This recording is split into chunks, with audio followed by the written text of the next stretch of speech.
everybody! How is everybody? I hope everybody's having a very good Sunday.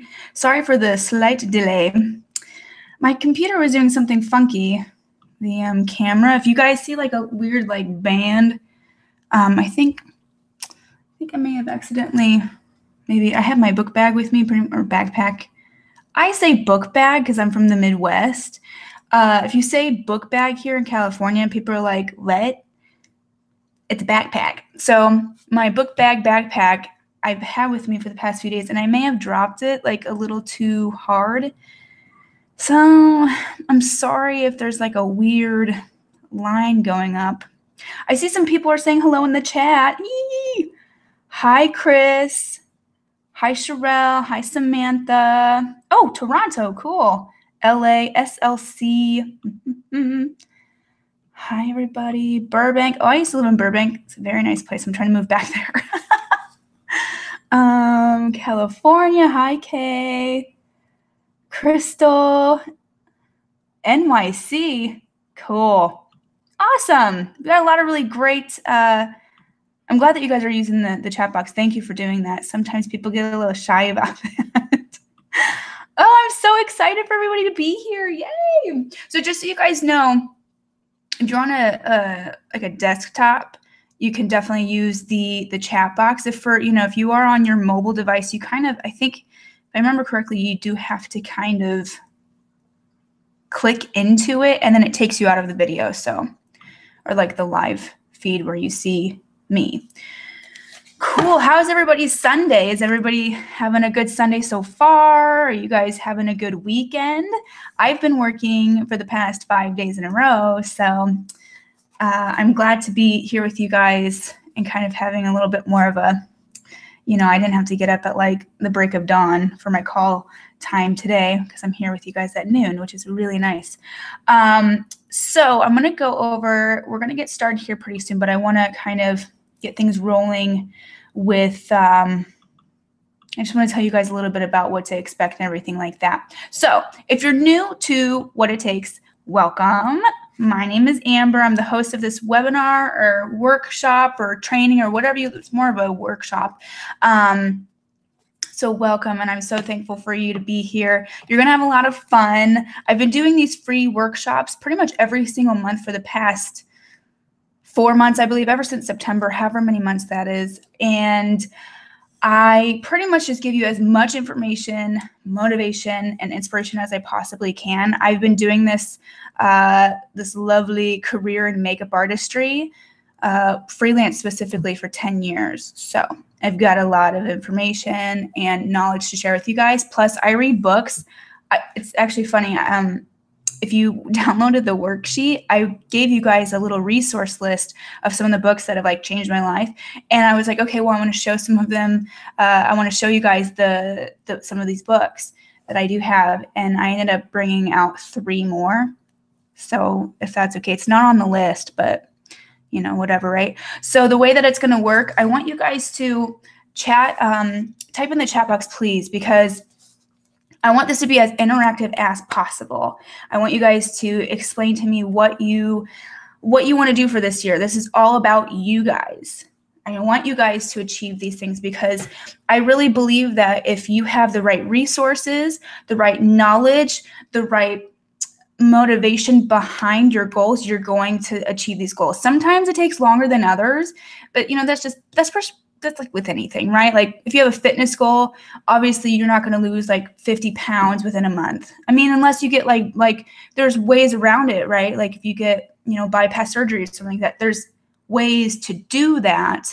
But most of the times and most circumstances, it takes a lot of time. So same thing with makeup artistry. So what I want you guys, so like I said, chat box, utilize that chat box.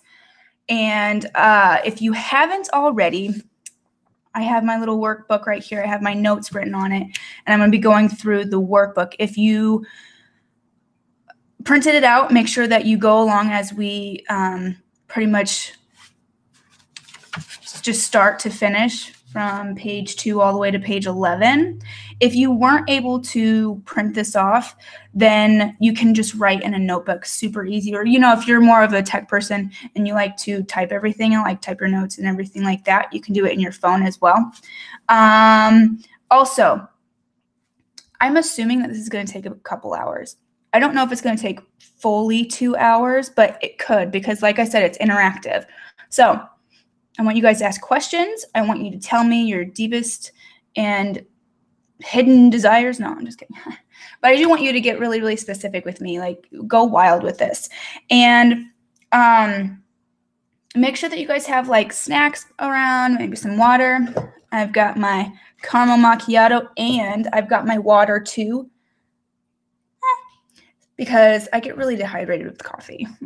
So both of those snacks. I don't really have a snack around, but you guys should, just in case you guys get hungry.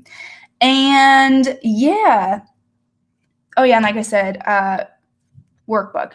I already said that, but and just to get kind of like, we'll go ahead and get started like officially. Let me just so you guys know, I can't see the chat box. I actually see like the behind, like, I don't know what they call this. It's like a Google Hangout behind the scenes kind of thing. So I can't always see the chat box. Let's see. I don't. Let's see. Cool. So I'll be checking periodically with the chat box, probably between each question or every couple questions. So you guys are probably here because you want to reach some of your biggest, craziest goals, right? You're probably here because you do have really big goals. You have really big dreams. Maybe you just need a little bit more motivation. There's a statistic that I heard on the radio today that most people that set to like the New Year's resolutions don't, like, they just completely forget about them by February. That's like only a month in. That's crazy, right? So I'm here, and it works out really well that it's kind of more towards the end of the month, because my goal is to like fuel your motivation to like do this for the rest of the year. Like, that's my goal, is that you actually continue to reach your goals throughout the entire year, every single week, every single month, and that it doesn't ever fizzle out. Obviously, sometimes we get burnt out, and that's okay. There's nothing wrong with that. I know I do. But, you know, sometimes we just need a little bit of a push, a little bit of a, you know, a little bit of some inspirational stuff. So that's my purpose with this particular workshop. So to give you guys that are new to the community, my name is Amber Tallarico, and I've been doing this for 10 years. I've been doing freelance makeup artistry for 10 years. Commercials, let's see, there's a lot of things I've done. Commercials, music video, fashion runway, editorial, a lot of films, short films. And I do a lot of promotional content now. That's kind of the direction that it's been taking me, is more of the ad campaigns, the promotional videos, commercials, and things like that. So actually, this past week was pretty much all just promotional content. Yeah. So and that's pretty much everything that I do. I've worked a lot with, I've worked with celebrities before many times, and I've worked on productions, like really big productions. I've worked for American Horror Story for their ad campaigns under Carrie Herta, who is like the most amazing human being in this world. And I've also worked with Disney. I've worked with Sony. I've worked with Nissan, Lululemon.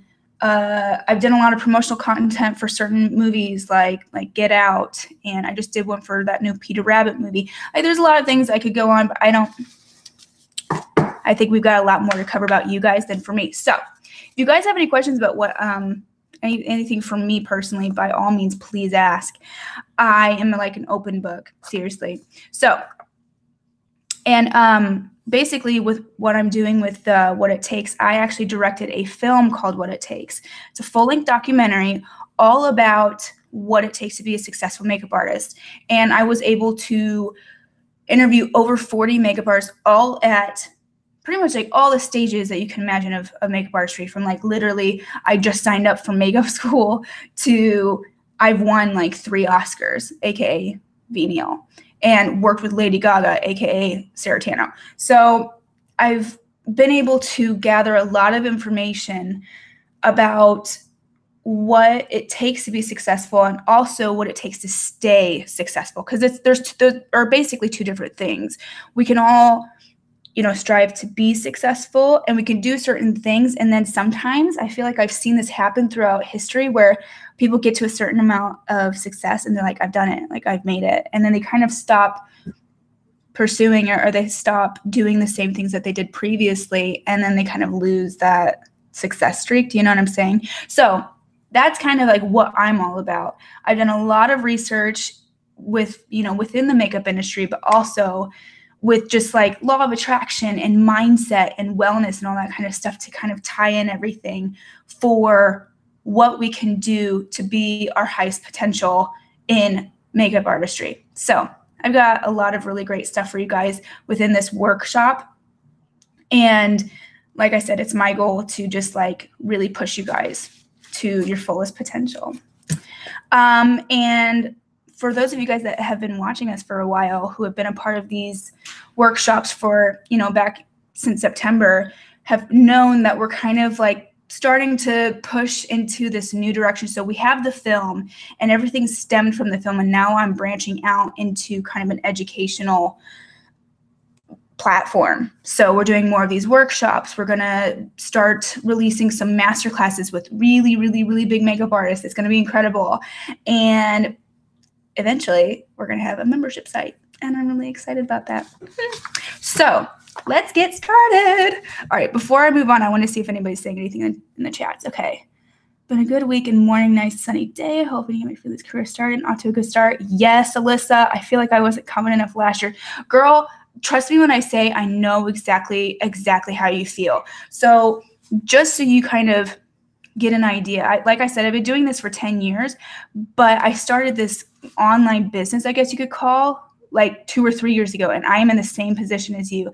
Last year, I was like, and this year I'm just like, let's just let loose and let's just do everything like at like 150%. So I know how you feel, and I've definitely been that, at that point in my freelance career as well. Feeling so good, feeling good so far. That's great. Kiona, hello, just figured this out. Sorry. I know it's a lot of it's like clicking and downloading and stuff like that. So hi, Kiona from New Jersey. Thank you for being here. Okay. So we'll go ahead and get started. Get your workbooks out. I am so excited for this. Okay. So the first question of today's workshop is, how do you feel right now in your career? So what are the feelings that you're getting from your career right now? Are you feeling, is there a sense of fear that's kind of like resonating with you right now? I know that at a lot of points in my career, and it still to this day happens, where, I feel uneasy about certain things, or I'm scared that, this or this could happen, or like the whole what if thing happens a lot. And I feel like, creative people, that tends to happen a lot. So how do you feel in your career right now? Are you, excited to, pursue these really, really big goals that you have for yourself for 2018? Are you maybe, I don't know. How do you feel? I'm going to say for me right now, how I feel in my career is I feel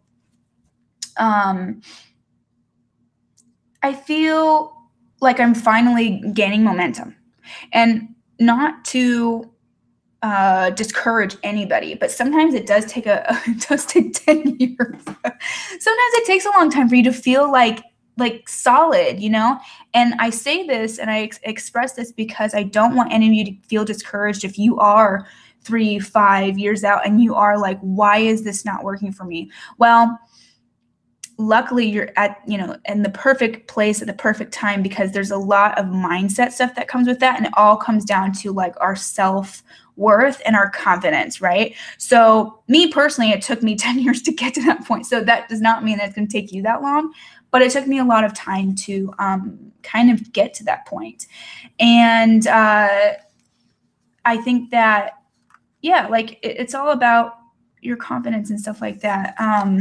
Let's see. I'm so sorry. This is going to be probably a little bit annoying. What is the best way to present yourself to production companies for work?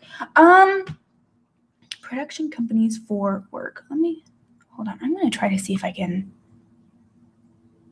There. Okay, cool. I have solved this issue. All right. So best way to solve. I would say, so production companies, it just depends on how big or small they are. So if you have the smaller ones, they're kind of always looking for positions. You could submit to, say the production company is called Green Apple Productions. Well, I just looked at my water bottle. So Green Apple Productions, if you have seen that they've done some smaller scale commercials, you could look up their website, look up the contact information, and then submit your resume. A lot of the places that I have found really successful in like hiring more crew members, Mandy.com is really, really great. productionhub.com and mediamatch.com are all really, really great resources. You do have to kind of pay for them, I think, to actually submit, but I've actually gotten work from all three of those resources and paid work too. So if you're just starting out, or maybe you're just trying to gain more contacts, go there. Cool. I feel good about things, but I want some direction towards the type of jobs I want to get as well. So yeah, that and just get more creative and practice more overall. That's something that, practice will really, really help a lot. And I say that from experience. The more you practice, it's all psychological. The more you practice, the more confidence you have. And, it'll just help you in, a lot of different situations, not even just like practicing the makeup itself, if that makes sense. Like when you're practicing a makeup, and you do it over and over again, you kind of see maybe you could do a step differently this time or step differently that time. And then when you're actually in the moment on set, you're like, oh, this will cut time if I do this, and so on and so forth. As far as the type of jobs, for that, that's just all. For me, it took a long time to kind of really hone in on what direction. Actually, I want to say something really quick. So a lot of people in the industry tell you to focus on everything, like be able to do everything because you're quote unquote more hireable, which is totally true. So for instance, if you're in beauty makeup, or if you do beauty makeup, doing hair makes you more hireable. That's 100% true. Same thing with if you are a makeup artist who also does special effects. Perfect example. I was working on a Crip TV episodical thing that they've got, and we did 2 episodes over this past week, and I had to do both beauty makeup and period makeup and hair, but I was doing a lot of special effects as well. Well, they obviously wanted something that could kind of do all 3 of those things. So in that case, I was more hireable. However, something that I do see is that, or for me personally, is that although I can do all these things, I don't necessarily like market it as that, if that makes sense. So like if you were to go to my Instagram, I don't even say anything about special effects, I don't think. And if I do, I'm almost positive that I don't. I put film and advertising makeup artist, because that's usually what I get called for. So once you have done this for, a lot of times, you're going to get a feel of what you like the most. Me personally, I like commercial work. I like advertising because the days are a lot easier. I really love film, don't get me wrong, but the days are so long, and recently it started affecting my health, like my back. It was just like, I don't know if I have a slipped disc or what, but it is crazy. Luckily, I've been getting into yoga and it's kind of changed the game, but once you kind of experience everything, if you experience runway and you're like, hell no, did not like that, you're gonna find what you like, and you're gonna find what you're really best at.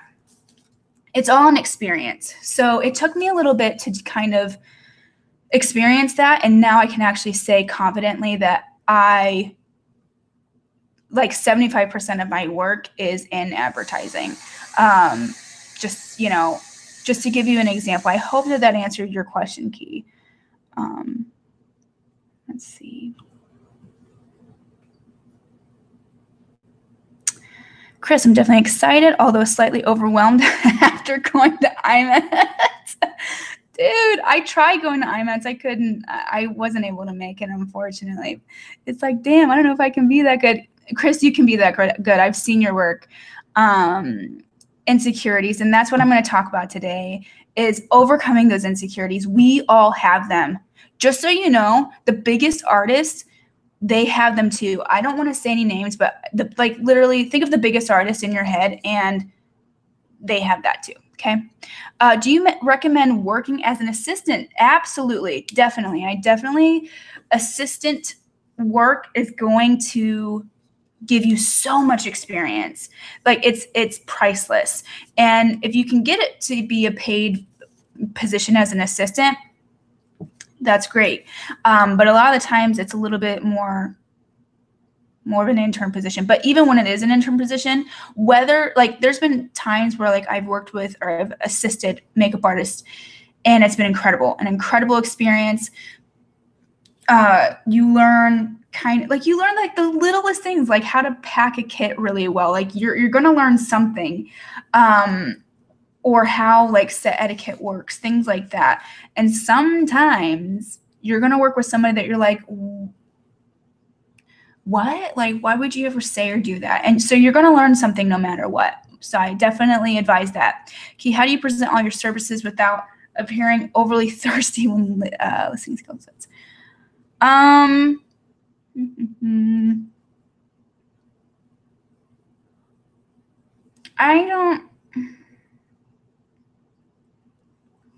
would say pick 5 of your best skill sets and just leave it at that.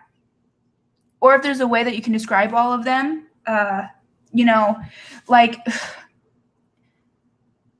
if you do all types of special effects, just say special effects, for instance. But if you do really well with injuries, say special effects injuries. I hope that answers that question. All right, I'm going to get back to, I don't want to get too distracted. Okay, so write down some of your biggest frustrations. So what are your biggest frustrations? Are your biggest frustrations, more money related? Are they more related to, maybe you are more shy and you're kind of frustrated that you don't feel confident enough to go out there and meet new people? Are there some frustrations that you have with applying? What are some of those frustrations that you have? What this is going to do, the first question about how do you feel in your career, when we get really focused and clear on how we feel, then we can talk about our frustrations and we can kind of see maybe where those frustrations are stemming from. For instance, for the longest time, I was always frustrated with where I was at financially. And where I felt in my career was always kind of lacking in my finances. And so I've been doing, the past 2 years, I've been doing a lot of kind of self-reflection. I don't know if that's the right word to use, but pretty much just really, really, really educating myself on the best way to go about making money. And that's in all aspects, specifically in makeup artistry and freelance, in my personal life, in kind of the more mindset, law of attraction side of things, and also just how to budget. Me personally, I'm much more on the creative side. I actually really enjoy calculating numbers, but when it comes to actually looking at my finances, looking at my budget, I was always the type of person that would I don't want to see it. I don't want to open that Wells Fargo statement. It was a fear of money, right? All right, so next question, is there anything that is working well for you right now? So what are some things maybe in the past where you have gotten a lot of jobs, or, if you are at the beginning of your career, what are some things that have worked for you that make you feel more, not successful, but feel more confident, feel like you could take on the world? Like, what are some of those things that work well for you? For me personally, what works well for me is meditation. I think meditation is a very, very, very incredible thing that I've discovered and implemented for the past 2 years. Well, past year. I won't go 2 years. And it does wonders. Seriously. I have a lot going on in this head. And so for me, I can never, finish tasks, or I always have so much going on in my mind that I can never like focus. And that's always been my problem, is not being able to focus on one thing. And so meditation helps. And also meditation can help on so many other levels. It's all psychological. We tend to, especially as artists, be really, really hard on ourselves. And so if we just calm our minds down, get to the bottom of it, and kind of release all these negative feelings that we have towards ourselves, your confidence is just going to exude like this. Oh, that's just like incredible. I'm like getting all excited thinking about it, because it works. It totally works. If you just like let all this positivity come out during like a meditation,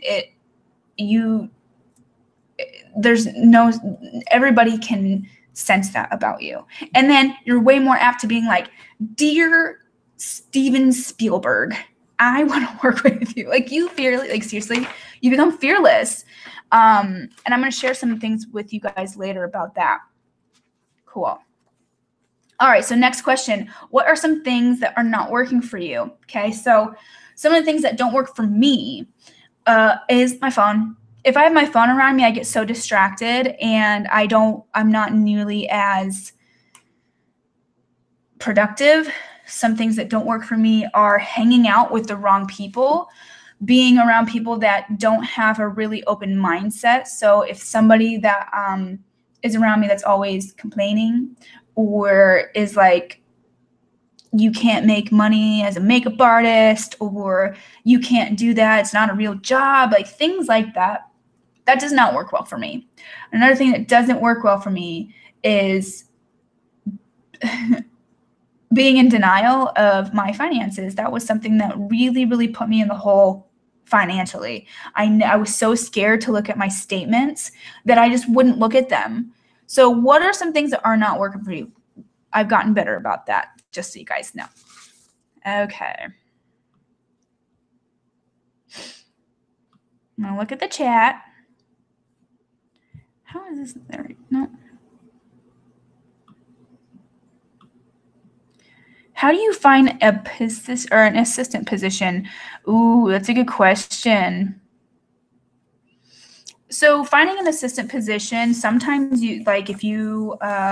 sometimes they post assistant positions, but a lot of the times you're going to get an offer to assist from a personal reference. So if I were you, I would suggest to make friends with a lot of makeup artists, and then just suggest that you're willing to assist. That's how I get. I mean, if I ever assist, it's usually because I'm being personally asked to assist, or the production company I've already worked with. But to start out, contact some of look at all of. So okay, let me rewind. For example, if you love all of the Chanel ad campaigns, you can call up not call up. I highly doubt you'll be able to find their personal phone number, but you can look up their Facebook, like look up who did Chanel spring 2017 ad campaign for whatever. You can look up the makeup artist for that. Just contact them through Facebook. That's how I do a lot of it. or you can find their email if that's possible. You can go to different agency websites, look at, all of the different portfolios that they have of each person that they represent, and find which one resonates with you. That's another thing too. You have to assist people that like actually make sense for you. If you want to assist a special effects person, Instagram, like look up special effects artists on Instagram and then message them. I would say, you're going to have to do a lot of research on it, who you want to assist. And then actually you have to really take a lot of action with contacting those people and staying in contact with those people. I have a really good friend whose name is Carrie Ayers, who I met at IMATS. It's another way you can go to conventions, meet people at conventions, give your card out, and, network like crazy. I was at IMATS back in 2013, and I met Carrie Ayers. And just to give you a fast forward on what he kind of brought to me throughout my career is he introduced me to Howard Berger, Aaron Kruger McCash, Joel Harlow, like all these major makeup artists, which is amazing. And just from meeting him that one time in 2013, I gave him my card and he gave me his. And we've been friends ever since. And he's given me so many jobs. Like I've done press days for him because he couldn't make those for those press junkets. I have worked, I actually did an intern position with Steve Johnson through him. Like there's a lot. So just network like crazy. And don't be afraid to like actually kind of bug them. And but when I say bug them, I mean like every couple weeks, just stop in and say, hey, wanted to see how you're doing. If you need any help, blah, blah, blah. You don't want to become too overwhelming for them. So, but there is definitely, you want to have a balance of staying in their mind, because we all have so much going on as makeup artists that, it's not just our jobs. Like we have our family, we have our personal life, we have, personal insecurities. So like we have all these things going on in our minds that if we don't respond to you, or if they don't respond to you, that doesn't mean it's you. It has nothing, it may have nothing to do. You may have gotten lost in the shuffle in their email. So network, meet new people, go to conventions, go on social media and stalk people. And by stalk people, I mean just like look at their profile, go on their Facebook page and maybe message them. But if you're going to assist them, I highly suggest knowing their work and either wanting to learn what they do and kind of go in that direction. So if you want to learn how they do, like Adrian Rigby, he does ball caps like flawlessly. So if you want to learn how to do a flawless ball cap, contact Adrian. I think you guys get my drift. Same thing with beauty. Cool. All right. So what are some things that you guys could improve on? Are there anything that you feel you could improve on? Do you feel like you can improve on your beauty? Do you feel like you can improve on some of your special effects? Do you feel like you could improve on your confidence? Is there anything that you want to improve on? Do you want to, I guess, like what else is there you could improve on? Do you want to improve your lifestyle? That's a good way to put it. Do you want a better lifestyle? Do you want to improve your skill set? This is going to be more personally for you, so that when you, months out, come back to this and you refer to it, you're like, oh, wow. I promise you, if you just stick with me like throughout these months and stuff like that, you'll improve. Like no doubt about it.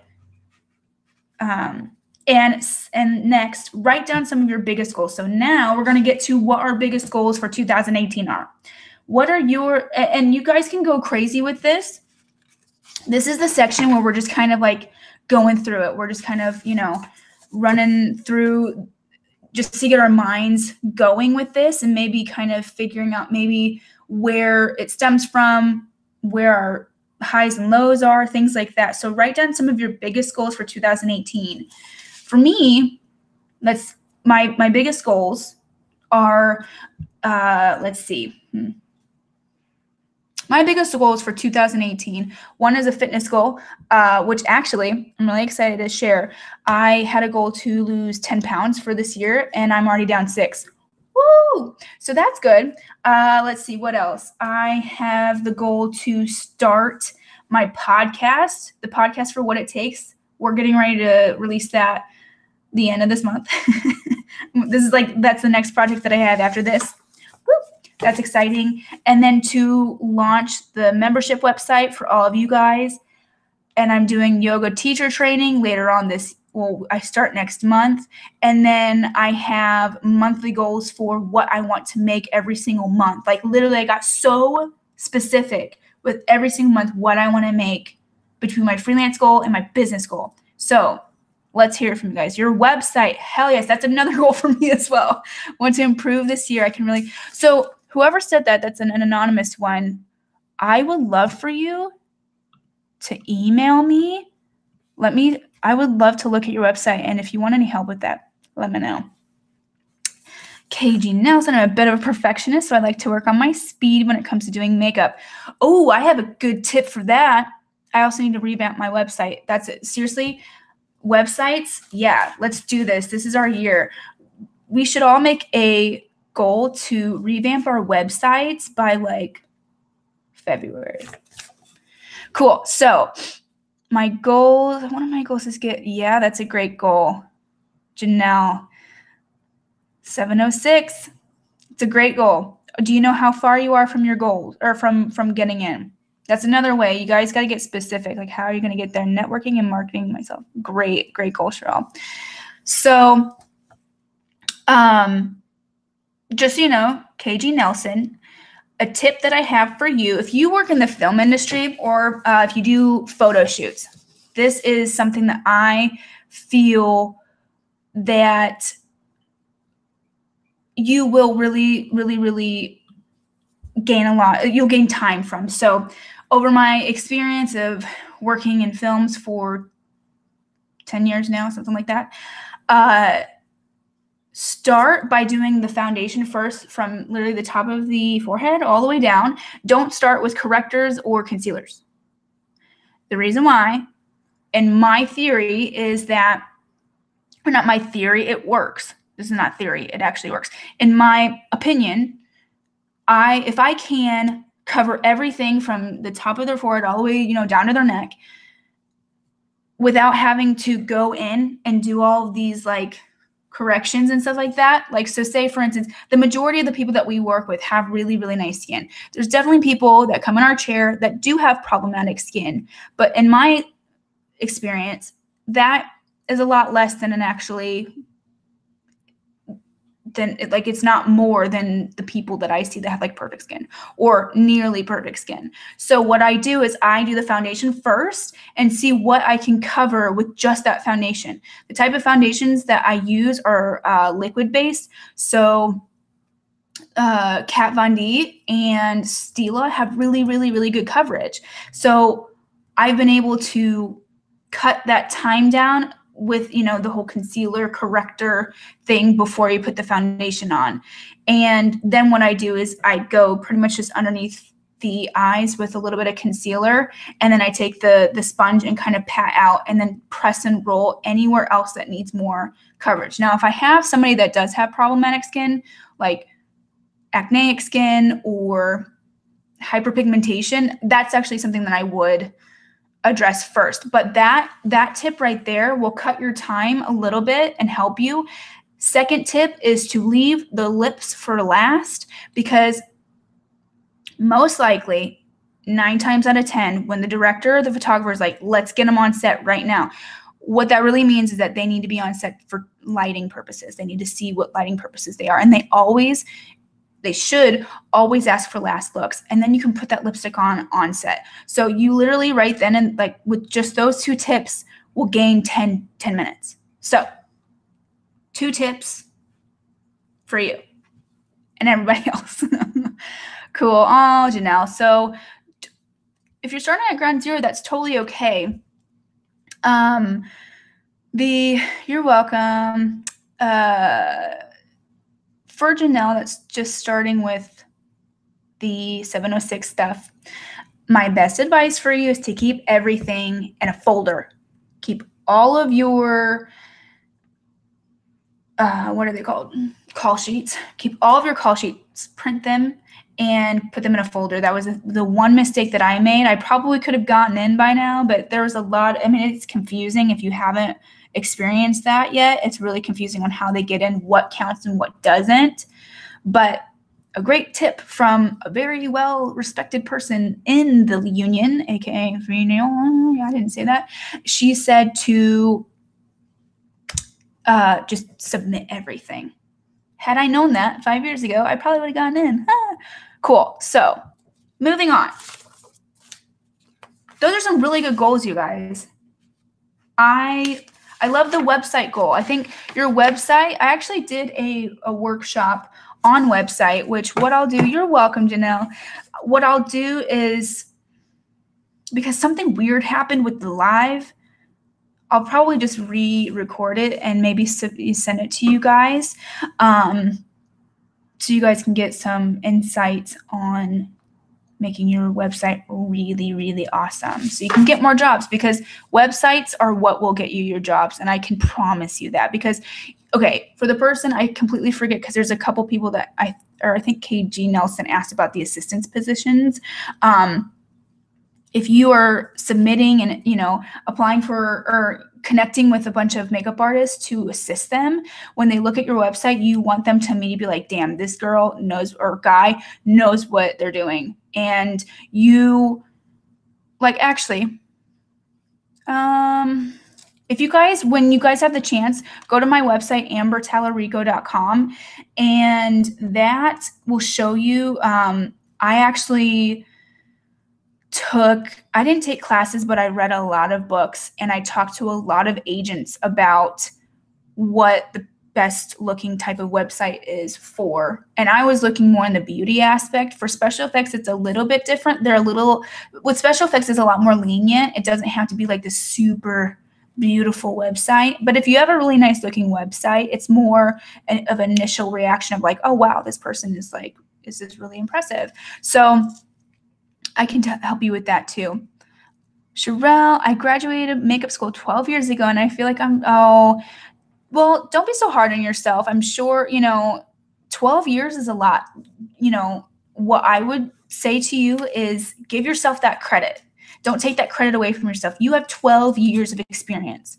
If you feel like you're starting from ground zero because, you're not getting as many jobs, then go back and kind of assess maybe why you're not getting the jobs. Maybe there's some blocks that you have of pursuing the bigger jobs that you want, or you feel insecure, or you feel fear of whatever it might be.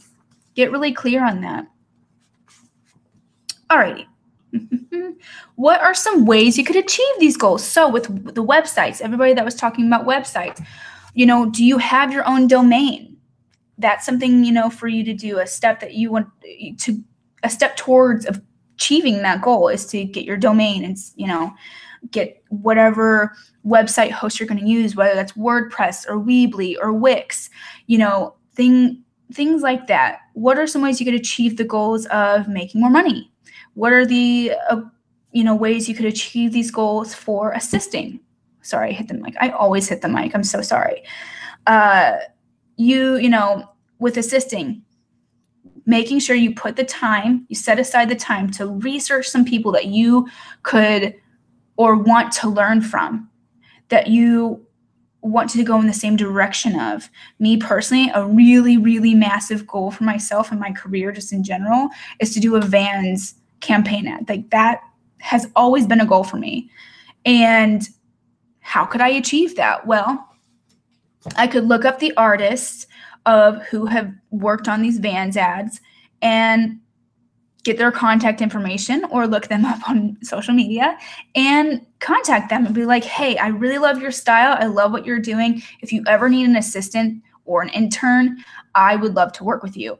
Another way that you could really go about, doing this for ad campaign stuff is look up the photographer that does them, or look up the creative director of Vans. So you're getting a little, technical there. and actually, just kind of plant a seed. It's all about planting seeds in this industry. So, what are some other goals? I'm sorry, other ways to achieve these goals? With the union, for Janelle, make sure you're really clear on exactly what those rules are. If anybody on this, live workshop or the replay wants to be in an agency or they want to be in the union, one of the ways that you can achieve these goals is to look up those ways to, get there. So how many days you have to have? I know like in every different state and definitely every different country, it's completely different. LA is a lot harder because this is like, the film hub of the world. And there's way more of us, so they have to make the rules a lot more different. The first step is understanding that there's a makeup union and then a hair union in Los Angeles. So you'd have to choose which one you prefer. Hair is a little bit easier to get into than makeup just because there aren't nearly as many hairstylists as there are makeup artists. So, get really, really clear. What are some ways you could achieve these goals?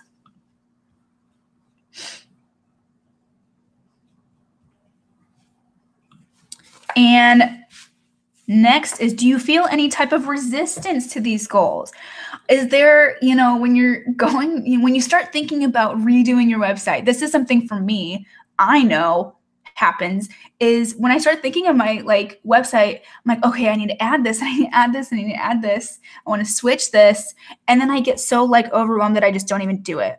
What are some things that are bringing you to what are some blocks? For me, it's stress. Thinking about it and getting stressed out or overwhelmed, I guess you could say. For if you have been trying to get into the union, for me, I was never organized about anything with getting my paperwork. Like I said, I probably could have gotten in, which is just kind of embarrassing, but what could my potential resistance have been? Maybe internally I didn't feel like I was ready. Maybe the confidence just wasn't there yet. There's a lot of things that do happen subconsciously to our bodies that will cause overwhelm, procrastination, insecurities, stress, things like that. So are there things that are going on in your life that could be causing that? Let's see. I see somebody just said something in the chat. I'm hoping to eventually get into the fashion agency. I'm wondering how to get started building a portfolio. Yes, please do. He or she says feelings. What are my feelings on trade for print shoots?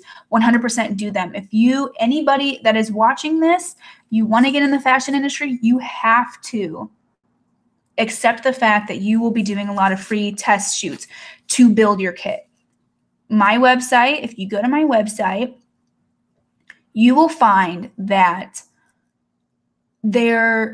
pretty much everything. Well, you guys wouldn't know this just looking at it, but I counted one time and more than 80% of my portfolio is trade for print. You could do kit fees if you want.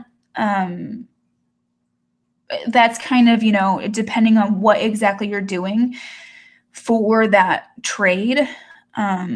But I think that trade for print is great. For the first 3 years of my career, that's all I did. I did have a salon job that was kind of like my part-time job, or I guess full-time. I was 30 hours a week, so part-time. And that was how I made my money. And I would do trade for print at, any opportunity that I could possibly do. And to be honest, I made some really amazing relationships with specifically two photographers, just amazing people. And between both of them, I've gotten into magazines. So you just never know. A lot of the times, unless you're doing the makeup for the model or the A-list celebrity for the cover, you're not really going to get paid for anything that's in between. Or, sometimes I've done something for Shape magazine where they were doing somebody's running. So it's little like a girl's running, and it's like for an article. So the magazine actually had the money, like the budget to do that for that particular shoot. But when I've done editorial spreads, it's usually not paid for that, because usually photographers just submit in hopes that they get published. Like that's the goal, is being published. But cover, you'll get paid a full rate for doing cover work. So kit standards, yeah, I think that you could definitely ask for a kit, but if you're working with a really great photographer, I think that you'll be fine if just for a little while you just work for trade. It's kind of how I did it. Okay, moving on. Okay, we are going to talk about overcoming resistance, because I feel like a lot of people don't talk about this in the industry.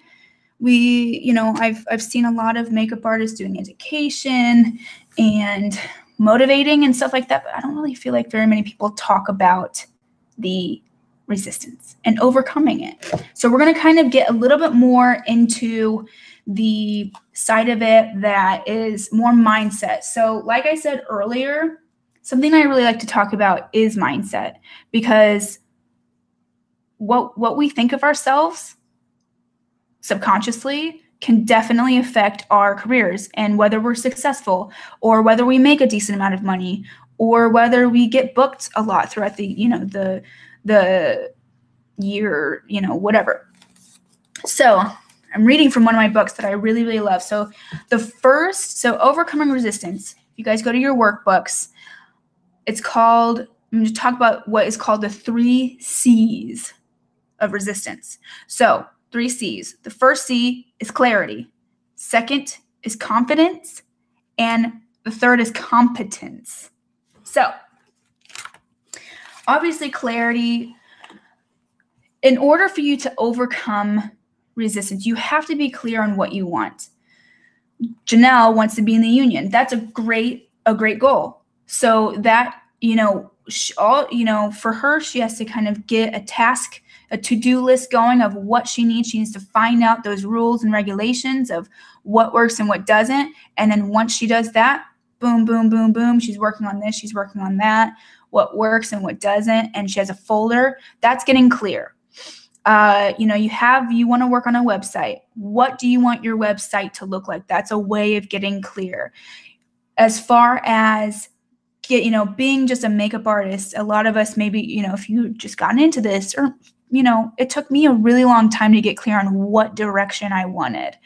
So, for example, when I first moved to Los Angeles back in 2012, from 2008 all the way to 2012, I was like, I want to be an editorial stylist.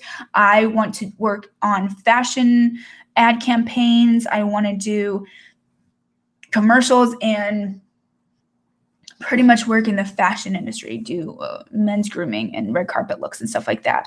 And then I started working in film when I got here. And so it kind of like I had this like clarity, and then all of a sudden it just like kind of forked out and was like, oh, film.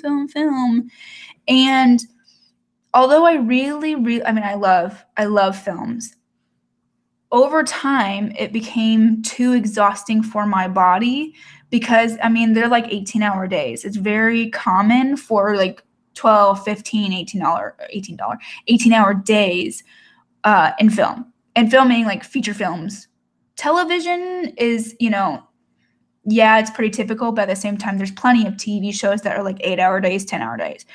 But I was so unclear of what direction I wanted to go that it essentially brought a lot of like resistance. It brought a lot of blocks for me and confusion. When you're confused about your goals, or when you don't actually believe in your goals, or you don't really know where you're going or what your purpose is, it becomes mud.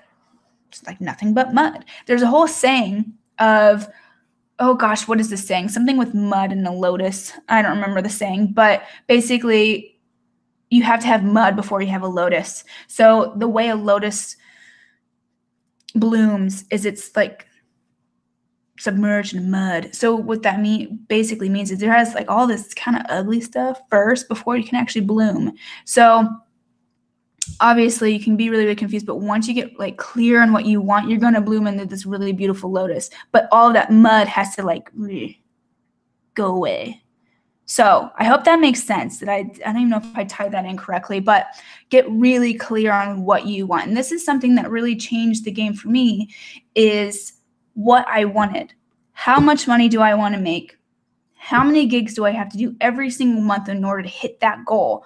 What type, if I want to make this much money, sometimes, okay, if you want to make $100,000, like say a year, starting out with film, it's hard.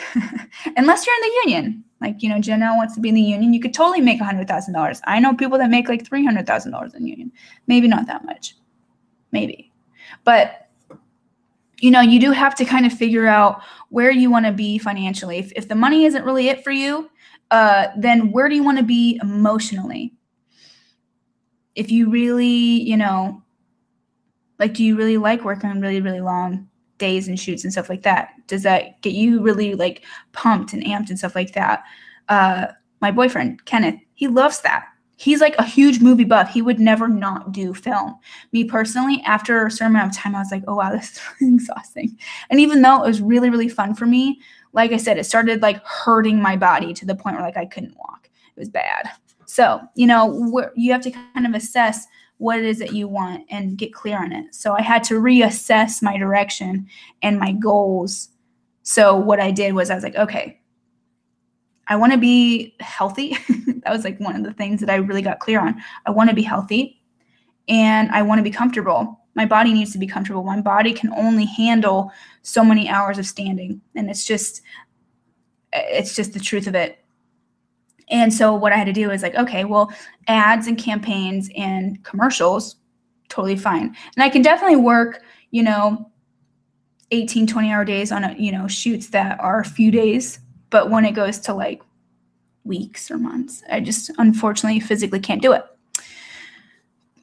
Cool. So the third C is confidence. And I've told you about this confidence thing, is that, with confidence, you're going to like soar. You will do so many different things that you never thought that you were either capable of doing or that you thought you would ever dream of doing. So I'm going to read this little excerpt from this book. And the book is actually She Means Business by Carrie Green. I'm going to talk about it later. So often our fears and doubts cause us to lack confidence in ourselves and our ideas, and this holds us back from achieving what we want. So, when you have a lack of confidence, you just tend to you're fearful of a lot of things. You doubt yourself, and building up your confidence is going to make you overcome that resistance. You're going to be able to go up to these people at IMATs, or you'll, go and email these people that you want to work with. Also, just, more of a low, not as big thing. When you're on set, you'll know how to deal with different things better, different situations, different circumstances. It took me a while to really gain confidence on when kind of shit hits the fan on set. I'll tell you guys a funny story. I'm totally calling myself out here, but I like to share these stories because I want you to know that we are all human and this all happens. It happens to all of us. So on Wednesday, I work for a live makeup demo, Facebook Live production company. It's called Movie Pilot. It's also known as Super News Live. So what we do every single week is we have makeups that we recreate live on a live stream for their audience. I'm the main person that does it, so I'm usually there, and then sometimes if I need extra hands, Kenneth is there with me. So for all of you guys that don't know who Kenneth is, it's my boyfriend. So this past week, it was the 10th anniversary for Breaking Bad. Crazy that it's been 10 years. But so I recreated this, and this is kind of a spoiler, but I recreated Gus when he has all those burn marks from that whole building thing that happened. And I get to set, and I have everything laid out, and I knew that my set bag, this like crazy special effects set bag that I have, had everything that I had in it because I prepped it the night before. And so they're like, all right, we're live. And they hit the live button. I open my set bag that has all of my like things strategically placed. And I realized that I had taken my brushes out the night before to clean them. And that the liquid latex that I had was also right beside it. So needless to say, I didn't have my brushes and I didn't have the liquid latex to create the piece that I needed. Not the piece, but the texture that I wanted. So on live feed, I had to just wing it. And the reason why I'm telling this story is because after so many years and of experience, I've kind of understood how to handle these situations confidently. I was like, this is going to be the worst makeup I've ever done. And everybody, I mean, we get probably about 100,000 to anywhere between 100,000 to 500,000 people watching live. So it's like a lot of people are watching. And I was like, these people are going to think I'm just like the worst makeup artist in the world. And I'm going to make a fool out of myself. Well, luckily I just winged it, and I used 3rd degree for the burn marks instead of the liquid latex, which is what I kind of wanted to use, because I was using a foam latex piece for the eye. And then this whole like not visual, his eyes like out of like, it completely came out, it like burned off, blew up. And I put a piece of a bald cap over the eye so that you couldn't see the actual eye. And then a zombie piece, half of a zombie piece, so that it protruded the bones. And I was planning on making all this crazy gross texture that was like peeling off and stuff like that. Well, I used nothing but Q-tips and sponges. It was so nerve-wracking. I see there's a question. What was the live makeup website called again? I'd love to watch. We're a live, it's called Super News Live, and the show is called Becoming. So if you go to Facebook, you could just type in Super News Live, and then you'll always get the what is it called? Reminders, I guess you could call the notifications when we go live. This next week, actually we have 2 shows next week, is Maze Runner, and then we're also on, so that's Wednesday, and they're always at 12 p.m. Pacific time. And so the 24th, which is this coming Wednesday, is Maze Runner. And then the 26th, I guess a new Dragon Ball Z movie is coming out, and we're doing Piccolo. So that'll be fun. Chris, that's what I'm lacking, is the confidence. I went to Erin Kruger McCash, and I was fangirling and didn't even know what to talk to her about. I really wanted to ask for advice, but I didn't want to seem like another groupie. That's okay. I mean, I understand that. I feel the same way about Rick Baker. Erin Kruger McCash, obviously, I worked with her a lot, so I feel, I'm at a different point. But when I started, seeing her, I was the same way. We all fangirl out. And if you just kind of keep it simple for all of you guys watching, if you do want to talk to these people, just think of it as just tell them what you enjoy about their work, and just be like, I just absolutely adore you. And, something that they always love is when you know what they've done. So just like say your favorite makeup that they've done, and then be like, I don't want to waste your time, and I just want to say hi, thank you for, whatever. Can I take a picture with you? Whatever you want to do, I saw Carly. Dude, Carly's the best. I love Carly Herbert. So everybody should check Carly Herbert out. She is a machine, basically. She works so much. It's nuts. We're actually going to have her on the podcast soon when that goes out. So keep an eye out for that. Cool. So the next C is competence. So basically competence, like, how do I explain this? you want to make sure that you don't get to the point where you start procrastinating. So you want to follow through on what you do. You know, consistency is key. Consistency is key. And it will, over time, help you out immensely. Just stay consistent. And, you know, you want to make it look like you are competent of doing what you're doing. So if you're applying for these assistant positions, you want to look like you're competent of doing this. So those are the 3 C's that I have for you. Now, we're going to get on some really fun stuff. Because I'm right here. Every time I see Erin, my brain turns much. And with V. That's how I am with V. I've met her 4 times. Dude, she is like, ah!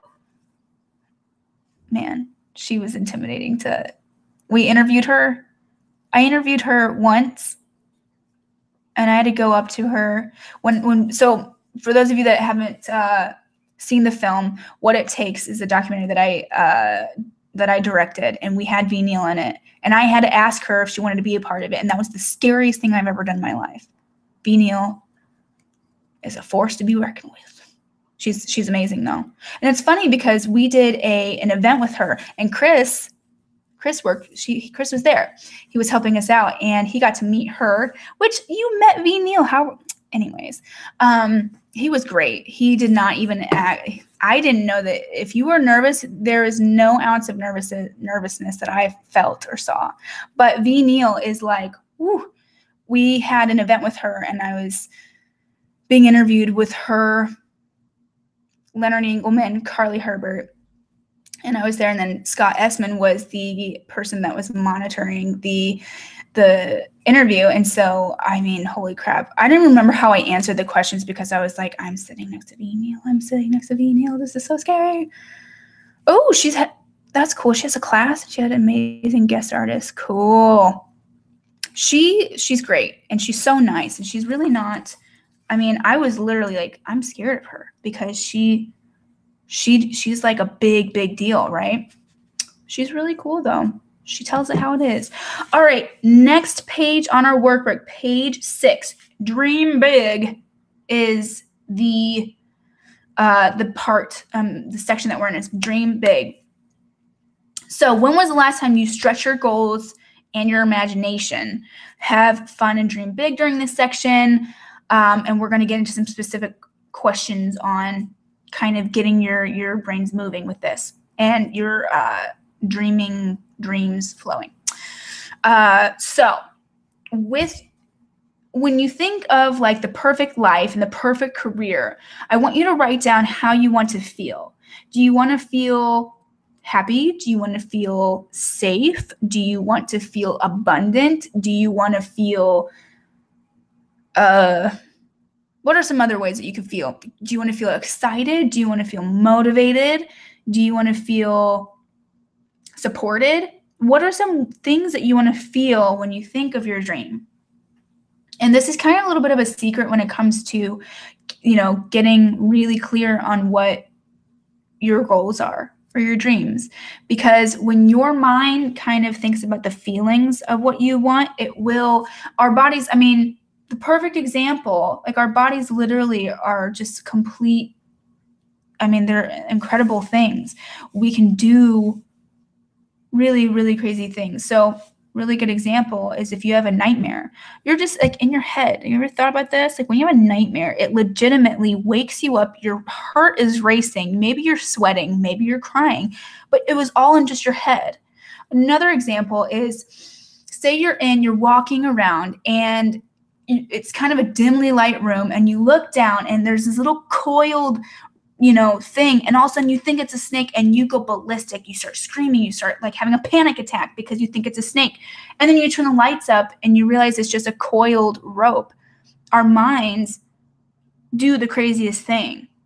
And when you feel certain things, it will completely change the anatomy of your body. So you want to really get focused on how you want to feel with these goals, and you want to tie those goals with those feelings. And you want to think about that all the time. So if you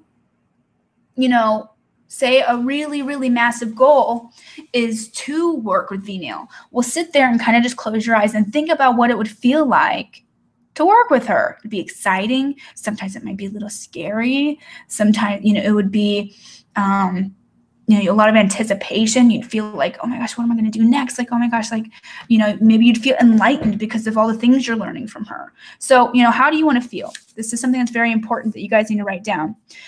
Samantha, when I first graduated from CMU, I had a lot of momentum and confidence. I ended up hospitalized for a bit and needed to take some time off and lost about how to get back into the swing. I feel like I have to start over. I don't think that you have to start over depending on how long you were out. But, I think if you had momentum going, go back to where you ended with the people that you contacted and just rebuild those relationships. Continue to network. Don't let that discourage you. You'll do fine. I think that, there's a lot of ways that you can build your confidence back up. There's a lot of books that you can read that will really help you and motivate you. And the more that you feel that the hospitalization brought you to have to start over, you're just focusing on this really hard thing, and your mind just always will think that is what, it's just something that's going to hold you back, and it will forever hold you back. Just stop thinking about that and just say, that's it. That's in the past, and tomorrow's a new day, as cheesy as that sounds. And, just do some meditations for positive thinking. Those are some, that's definitely something to look into. And confidence. You want to rebuild that. I had to build my confidence with some guided meditations as well. But, obviously you had to kind of be taken away from it for a little bit. So I understand that you were disconnected for a while, but people get disconnected all the time. And then, it's all mind over matter. If you're confident going back into it, there's nothing, you can't deny that you're still confident. When you get out of the industry for a while and then you come back in it with way less confidence, people are going to read that. And then people are going to, whether that's a subconscious or a conscious thing, and then they will be less apt to hiring you. So don't let that get to you. If you need to do some exercises, whether that's with meditation or, just really writing out your goals, and every single day writing out that you want to do this and that, all these things, it'll help you significantly. So I hope that helps, Samantha. Cool. All right, so we're going to talk about what our dream day looks like.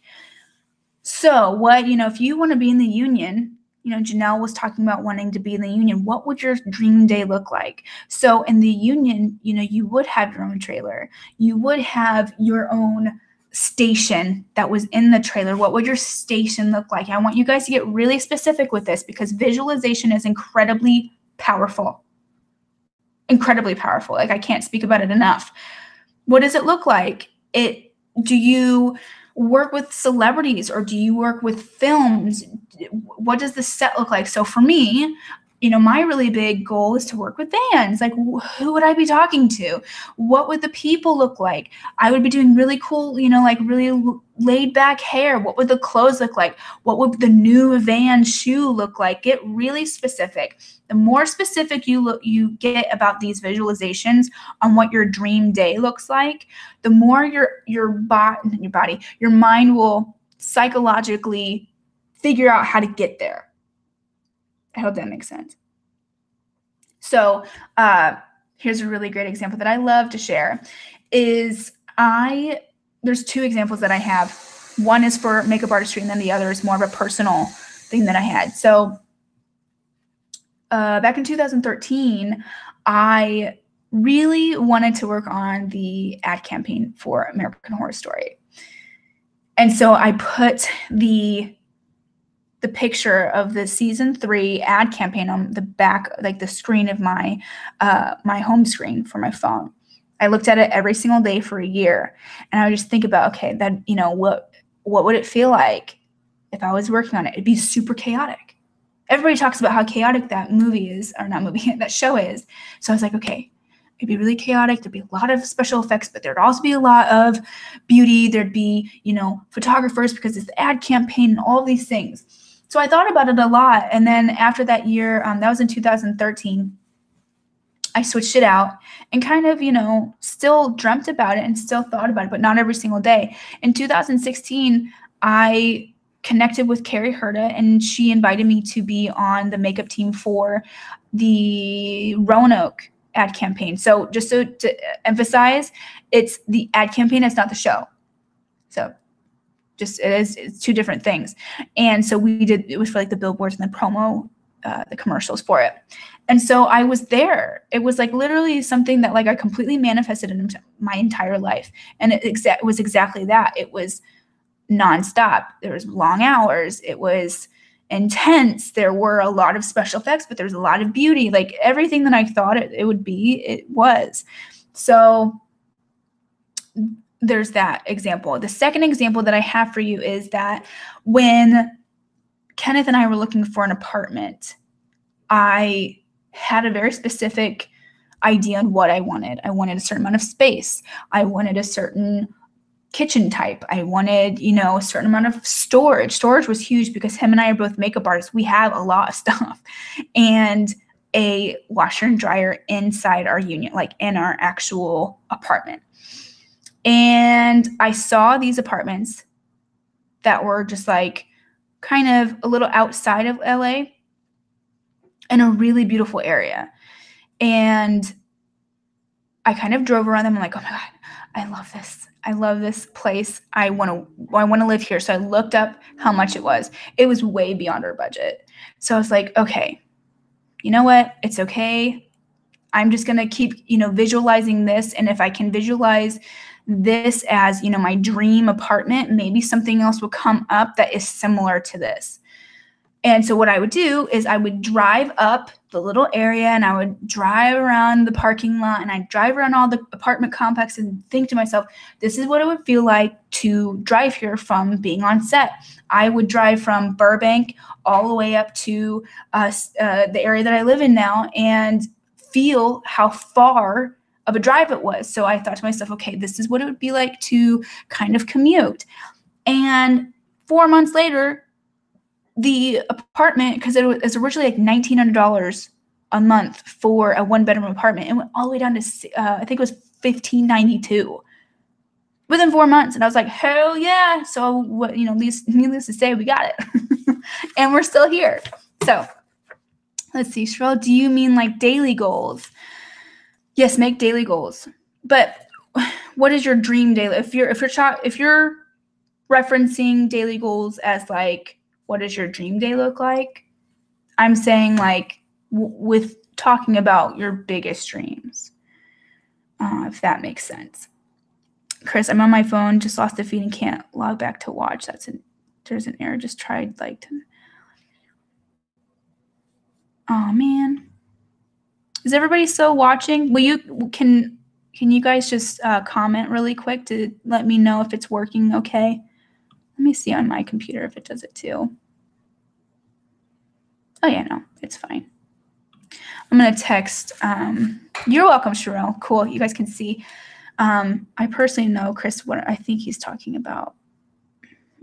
Awesome, good, it's still working. I'm gonna let him know. He's a personal friend of mine.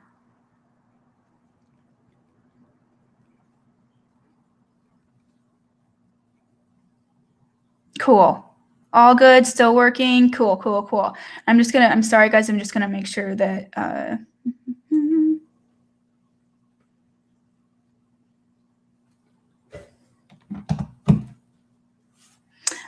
okay, now moving down underneath what does your daydream look like?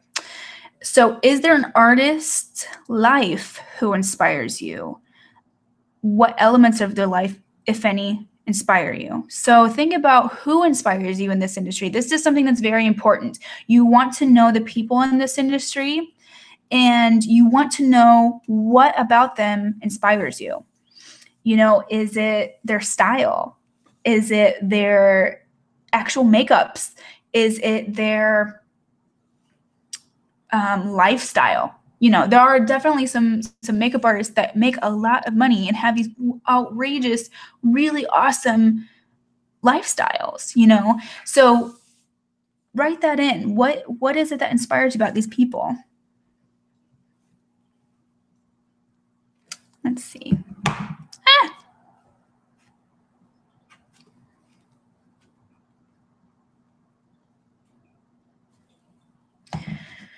So yes. Does anybody have any really big mentors or people that inspire them? For me, I would say Carrie Herda is probably the one that inspires me a lot. Her and Carly Herbert are like my two people. I feel like Carly Herbert is just a badass. She's a really cool person. Like, just, I love her artistry and I love her as a person. She's just a really cool person. And Carrie Herda, I really do. I like the way that she approaches things. Obviously, I've worked with her before, so I do know how she goes about her work.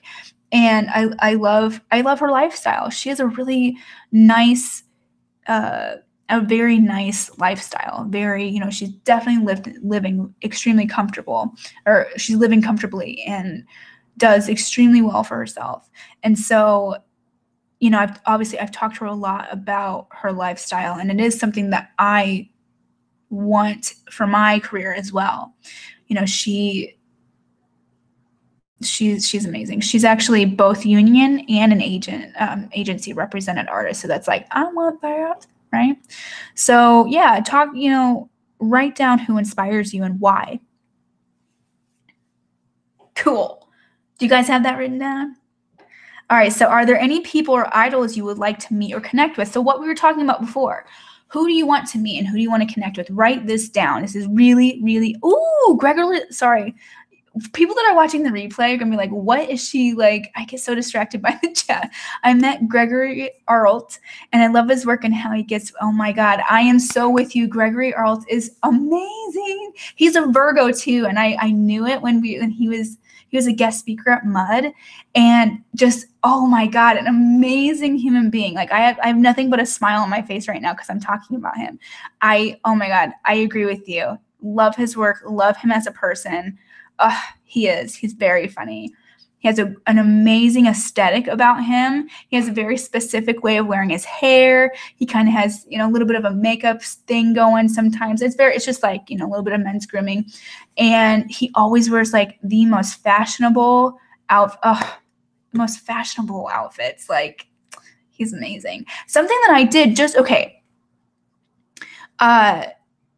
this is kind of talking about like lifestyle. We're talking about Gregory and, you know, Carrie. I love the way that Carrie dresses. I love the way that Gregory dresses. And if you guys know who Angela Levine is, she's a really amazing person. She is the personal makeup artist for Jennifer Aniston and Nicole Kidman. And so she actually works both, and she's in the union as well as agency represented. She's Chanel's spokesperson, amazing, or lead artist, I forget, global artist. And she has the cutest style. She has, right now, I think she actually shaved her head, but she for a while had these like cute little bangs, this little bob, and all she would wear was red lipstick. It was amazing. So cute. I recently discovered Melissa Street, yes, Epic Makeup, and I want to work on sets every day. I love that she posts her setups and photos all the time. I do really appreciate that as well. She has a really great, so Melissa Street, you guys should check her out. You can find her at Epic Makeup. And Epic Makeup. And what she does is she does a lot of like live videos and photos and things like that on her setup for her makeup station. And she has a really great organization thing going. So she's always like super willing to share. Another great person to look up for things like that is Deshawn Hatcher. Amazing. By the way, I didn't even think about this. You guys, when we're talking about assisting before, Deshawn Hatcher has a book called Assisting Rules. Buy it. Just buy it. She has her own YouTube channel as well, just Deshawn Hatcher. So I'm going to write Deshawn Hatcher right now. So you guys, I can't believe I did not put that in the That's what it's called. So there you go. Go check it out. Melissa Street, San Diego. Cool. You live in San Diego? Would love to work with her. She's great. Okay. So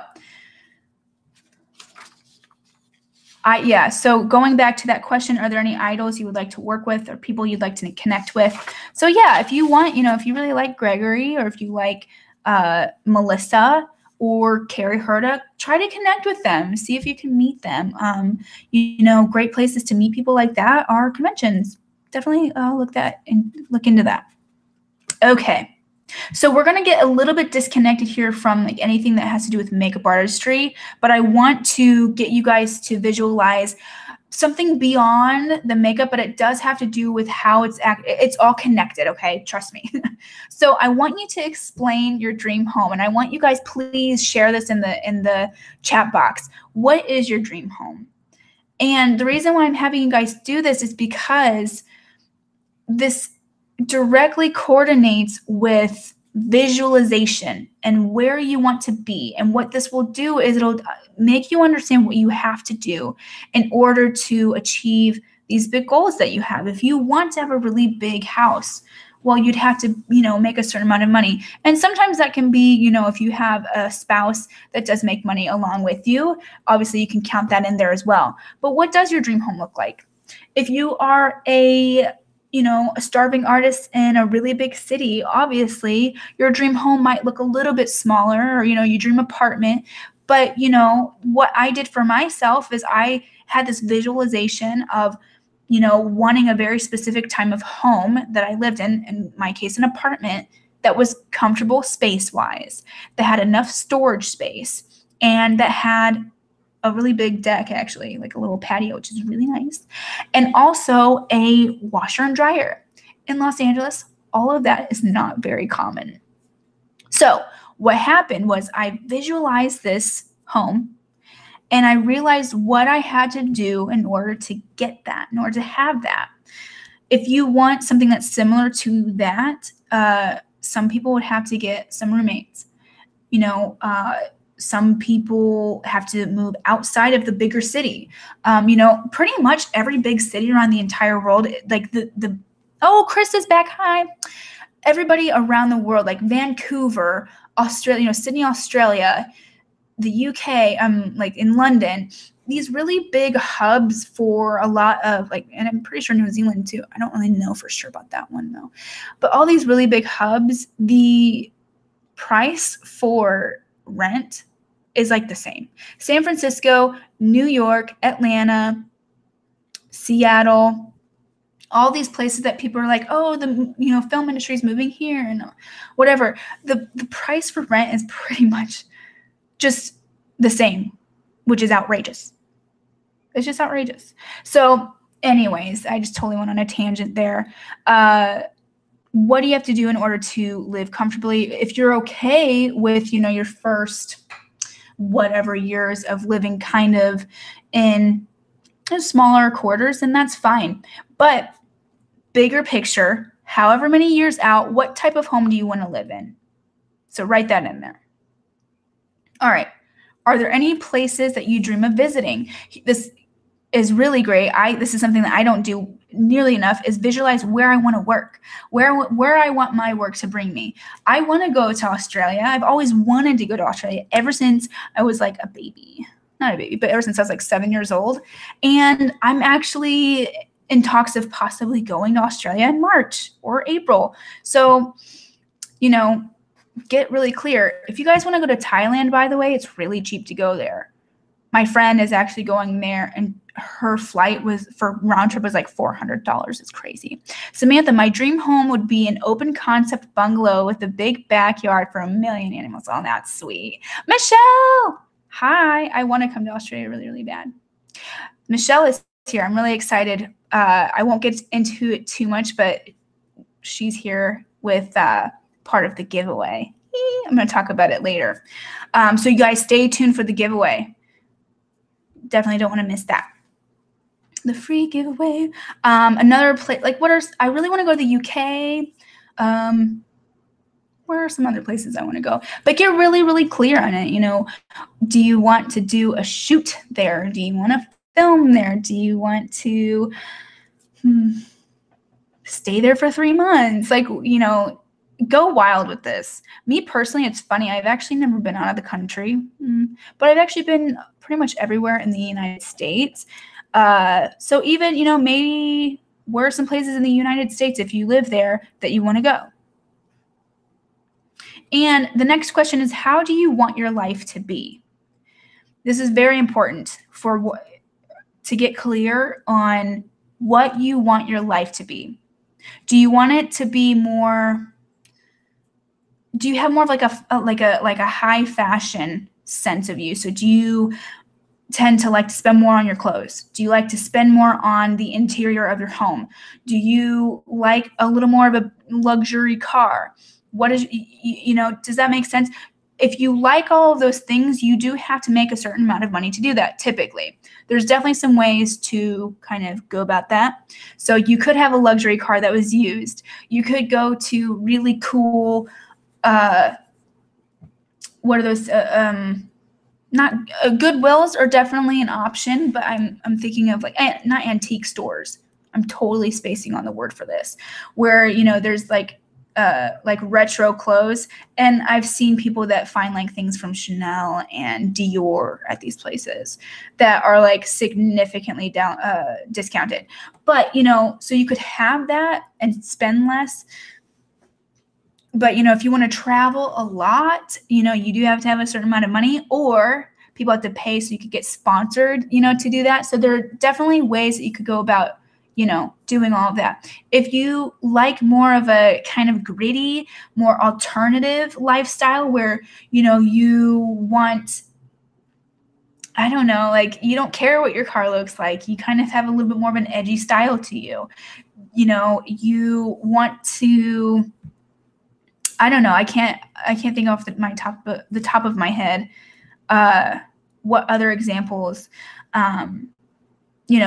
You kind of could figure exactly how much. If you have more of a simplistic lifestyle, then you could probably do a lot more with less money. You know what I'm saying, Chris? Do would be a dream. Definitely would love to travel and do makeup with these productions, although I'm not sure if there's time actually to enjoy yourself out there. But just to be able to get out and see the world while working would be incredible.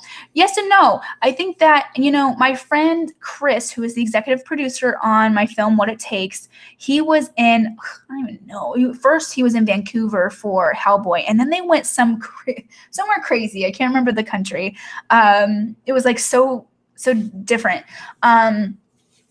And he didn't really have that much time extra. So no, but you do, like with productions that are longer term, you do get days off. So, typically when you're out on a production like that, they have like, you kind of become family with the production, like the crew. And so you guys kind of like, oh, this is what we can do here. Like you become tourists together. That's what I did when I was in Chicago. Both times in Chicago, they were both month-long productions. And, we went to Cubs games, or we went to the movies and things like that.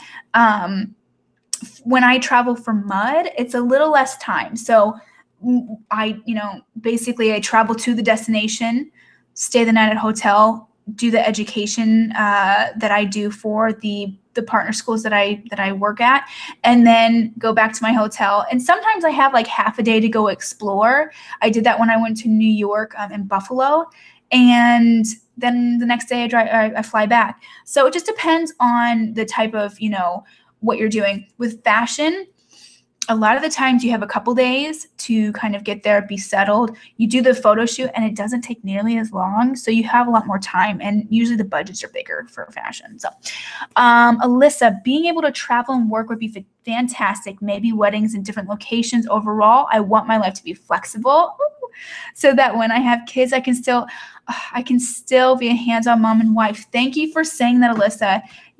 Yes, I want that same thing for my life as well, which is actually why I've decided to kind of, one, because of the physical pain that was happening, but I kind of was like, all right, editorial, more campaign ads and commercials are my jam, because exactly that. I do want to have a little more flexibility and become a mom and wife someday. So I applaud you for that, because it took me so long to actually admit that to myself.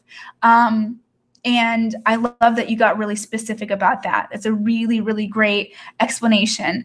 I actually just read somewhere that there's a gal who she's a photographer for destination weddings. And I was wondering if there's like, destination makeup artists. That's something you could probably look into, Alyssa. That would definitely be a really awesome thing to do with traveling for weddings. And you'd make, I can't even imagine how much money you'd make. Carnivals too. Sounds funny, but you could definitely get into not carnival. Wow. I was talking about Carnival cruises. For cruises, you could be hired on as like a makeup artist for maybe a carnival. Gosh, why do I keep saying carnival? Cruises that host a lot of destination weddings, maybe. That's something to maybe look into. And Chris, yes, thank you, vintage. Earlier I was talking about vintage stores. Thank you. Okay, so next question. How much do you want to make and by when? So the $1 million question. How much do you want to make? You guys have to be clear on this. I was never clear on this until maybe the last 6 months. And once I got clear on this, I was like, holy crap, how did I not think about this before? Because you guys, this goes back to the clarity, like the first C of resistance, having clarity. If you don't know how much you want to make it, pretty much a month, if not for the yearly income, you are walking aimlessly amongst the depths of what you could potentially do as a makeup artist. Does that make sense? If you don't know how much you want to make, you're not going to ever figure out how you're going to create those opportunities for yourself. You're not going to realize how much more money you have to ask for.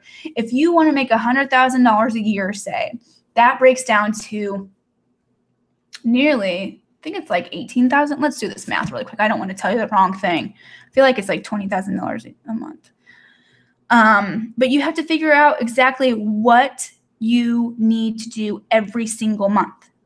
Okay? And I can't stress that enough, because you guys, I made that mistake for the last 8 years, or for the first 8 years of my career. And I am here to gladly and confidently tell you what you need to do, and what has completely changed my life, completely changed my career, and nearly quadrupled my monthly income. So if you want to make $100,000 a year, you would have to make $8,333 a month. So you have to figure out, and we'll get into this later, every single month what you have to do. Do you have to, raise your prices? Do you have to ask, for a raise if you work more of like a retail position? That's actually what I did with when I worked, when I started working at Mud. I didn't start at, it wasn't like minimum wage, but it was very low. And they pushed me into a different department. I don't know if it could kind of be, looked at as like a promotion. So I started as just like a cashier in the front product area, where so we have a campus, and so we have like a school that's in the back, and then the store is in the front, and that's where I worked. And I got promoted to the career service department, and I knew it was a different department. And Crystal Wright, who is a really, really inspiring woman, she talked to us basically in a whole room, about 12 of us, saying, you will never get what you don't ask for. If you want more money, you got to ask for it. So the next day, I emailed, I believe, the HR, and basically said, hey, I'm being pushed in a different department or promoted in a different department. I would like to request, and I think I requested a $7 raise or something like that. I just was like, whatever, I'm just going to say $7. And then I ended up getting like a $5 raise. And then I got promoted again to being on the the pro team, and basically going and educating the schools for all the partner schools. I got to travel all around the country, and I believe later on this year, maybe around the world, I believe.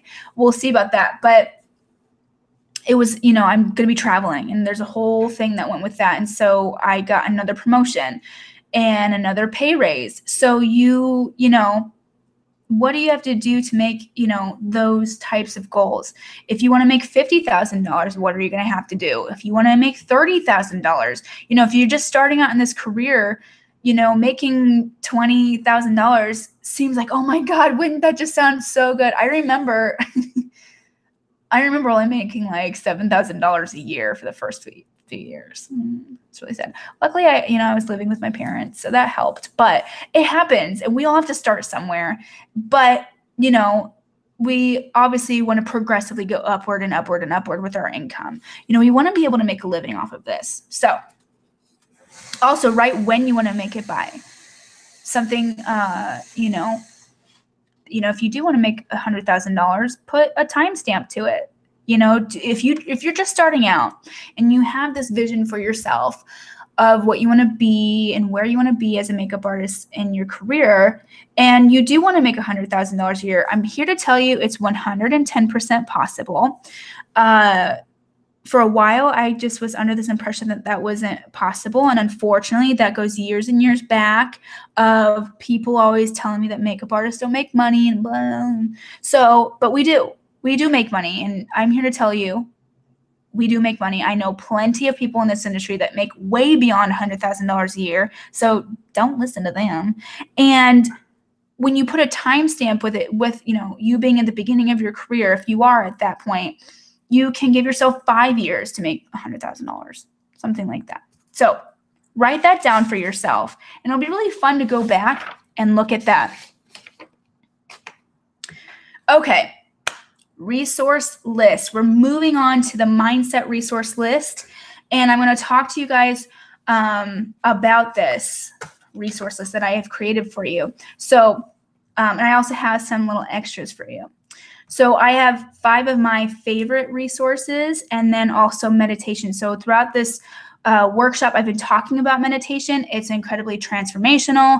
I promise you, if you get into it and you really get in a consistent habit of doing it, you guys will see results of the craziest things. Seriously, whatever you want personally, if you want financial abundance, if you want to be healthy, if you want a career that gives you flexibility, start a good amount of money income-wise, and you really want a really great family, these things will, it'll change your life. So first book that I have on the list is Success Principles by Jack Canfield. He's a really, really amazing author. If you guys have ever heard of the books Chicken Soup for the Soul, he is the mastermind behind all of those. And he has a book called The Success Principles, and it's like the biggest book ever. And every single chapter is like incredibly insightful. And what I really enjoy about this book is, although there's a lot of mindset and law of attraction stuff, there is a lot of examples that he gives, of real life examples from people that have done each different principle. And I think there's 22 principles, but they're amazing.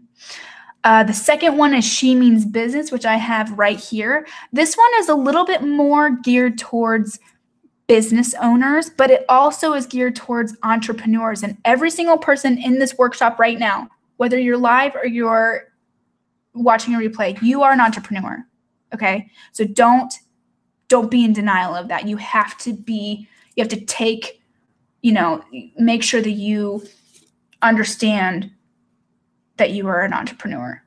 You have your own business, whether or not you're having a business in the sense of you sell products or something like that, you're selling your services, whether it's freelance or not. So this book is a really good one. I've read it like physically 2 or 3 times, but I have it on Audible, and I've listened to it in the car because there's so much time in the car as a freelancer in Los Angeles. I've listened to it 4 or 5 times. It's the most inspirational book ever. Go get it. I promise I don't know what I'm saying. I was pretending that I was her, that she was talking to you. But anyways, okay, third is, You Are a Badass by Jen Sincero. Another book that I've listened to several times on Audible, and I've also read in the physical copy. This is a really, really good one. She's kind of more punchy. Obviously, the title says that, itself, You Are a Badass. It gives a lot of inspiration. And to be honest, it's so funny. This helped me when I read this and implemented a bunch of her tactics. I made a list of every single month of what my income was last year, and when I was doing everything that she suggested. And she actually has a class that she has that I took. I ended up making, I think my goal for that month was to make $6,000. I made over $6,000 that month. So good one. She also has this one too. You Are a Badass at Making Money. So this is more geared towards money. So for those of you that maybe have, I feel like as creative artists, we all have these weird things, these weird beliefs on money, and that we aren't worth making $500 a day for whatever reason, so we don't ask for it. And I really do think that that is something that you want to address, and you can address that by reading these books and getting really, really clear on maybe why you believe that. So number 4 is The Secret. That's obviously, I think a lot of you guys know The Secret, or the documentary. It's a really good one.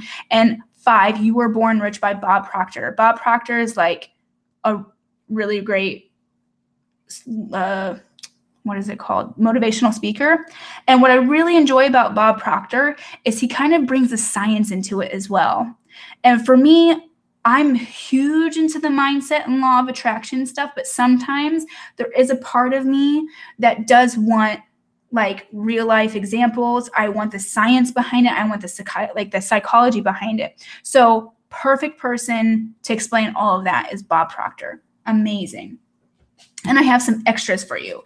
Rich Bitch by Nicole Lapin. So she gets extremely honest and real with how you can kind of figure out your finances. So it's all about like budgeting and how you can kind of cut corners in different areas of your finances. So, if you have a car that you're paying a payment on, you could refinance it. Same thing with a mortgage. You could, instead of buying a brand new car, buy a used car, things like that. And then she also talks about budgeting and figuring out what you need versus what you don't need, things like that. So it's a good one. It's a very good resource. And another more inspirational one is Lisa Nichols, No Matter What. She also has one called Abundance Now. Both really good books. Cool. And actually, another book that I want to show you guys, if you guys don't mind, I'm going to share the screen. I want to make sure that this is up. Okay, cool. So I'm going to share the screen with an ebook that it's actually part of the giveaway from Michelle, who is actually on the workshop right now. I think she's still on anyways. Okay, desktop, start share. Okay, so there's a lot of resources out there that I want you guys to, I hope you guys can see this, that are completely available to you, whether that is on the internet or Audible, like, listening, or physical.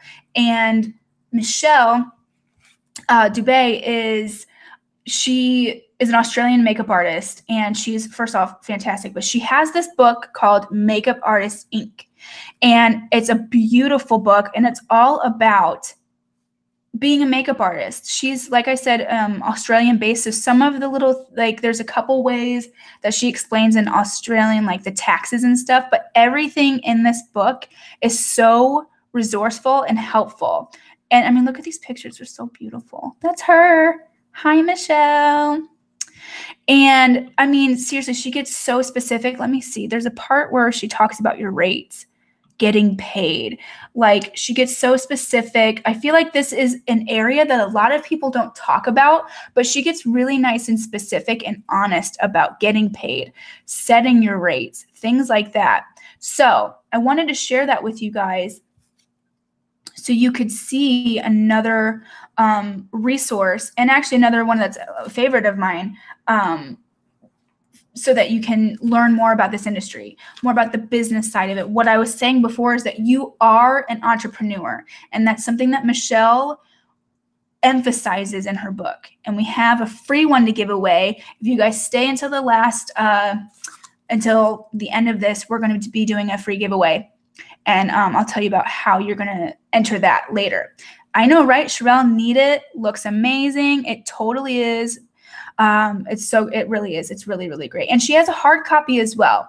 So, and we're giving everybody, so whether or not you win that, everybody's going to get a 50% discount on that book, because I personally think everybody should have it. That's just a personal, personal suggestion. I think books are amazing. The more books that you can own, the more knowledge that you can gain for yourself, you will always set yourself apart from that. Knowing more about this industry, knowing about mindset, knowing about how, finances, like getting your budgets in line, and, psychology, reading books about psychology. This industry is very psychology based. You have to assess situations very specifically. You have to be a chameleon, things like that. All right, let's see in this. Yeah, it does. It is really good. Hi, Michelle. Thank you for sharing. Yes. Thank you, Alyssa, for thanking Michelle. And yes, thank you, Michelle. Michelle is amazing. I love her. She and I we talk a lot through messaging each other, and we've just had such a great connection. She's amazing. And we're doing a screening of the film very soon that I'm so excited for. And it's going to be in Australia, and I'm hoping to be able to make it for that. So hopefully that all goes through. Cool. So moving on to meditation. So this is still in the workbook as the meditation. So I have the resources for you that I'll just kind of briefly go over. The Financial Wellbeing by Abraham Hicks. If you guys have watched the workshops that I've done in the past, I always talk about this one. This is actually one that I've had the most feedback from other people that I've suggested it to. So that's a good one. Program Your Mind for Success Visualization with Carrie Green, my girl that I showed you earlier with that book. She's all about giving a lot of resources to female entrepreneurs, aka us. Although if you are a guy, I know Chris is in here. If there are any other males in this workshop that are either here or live or watching the replay, it pretty much goes along with everybody. You don't have to be a girl just to read them. Third, guided meditation for stress and anxiety for beginners. So if you are kind of new to the meditations, the third one that I suggest is a good one to start with. It's extremely relaxing. So I feel like a lot of people, when you initially think of meditation, you think, oh my God, I have like a million thoughts that are going on in my mind. I have no idea how I'm going to quiet my mind. And you think of just sitting in silence.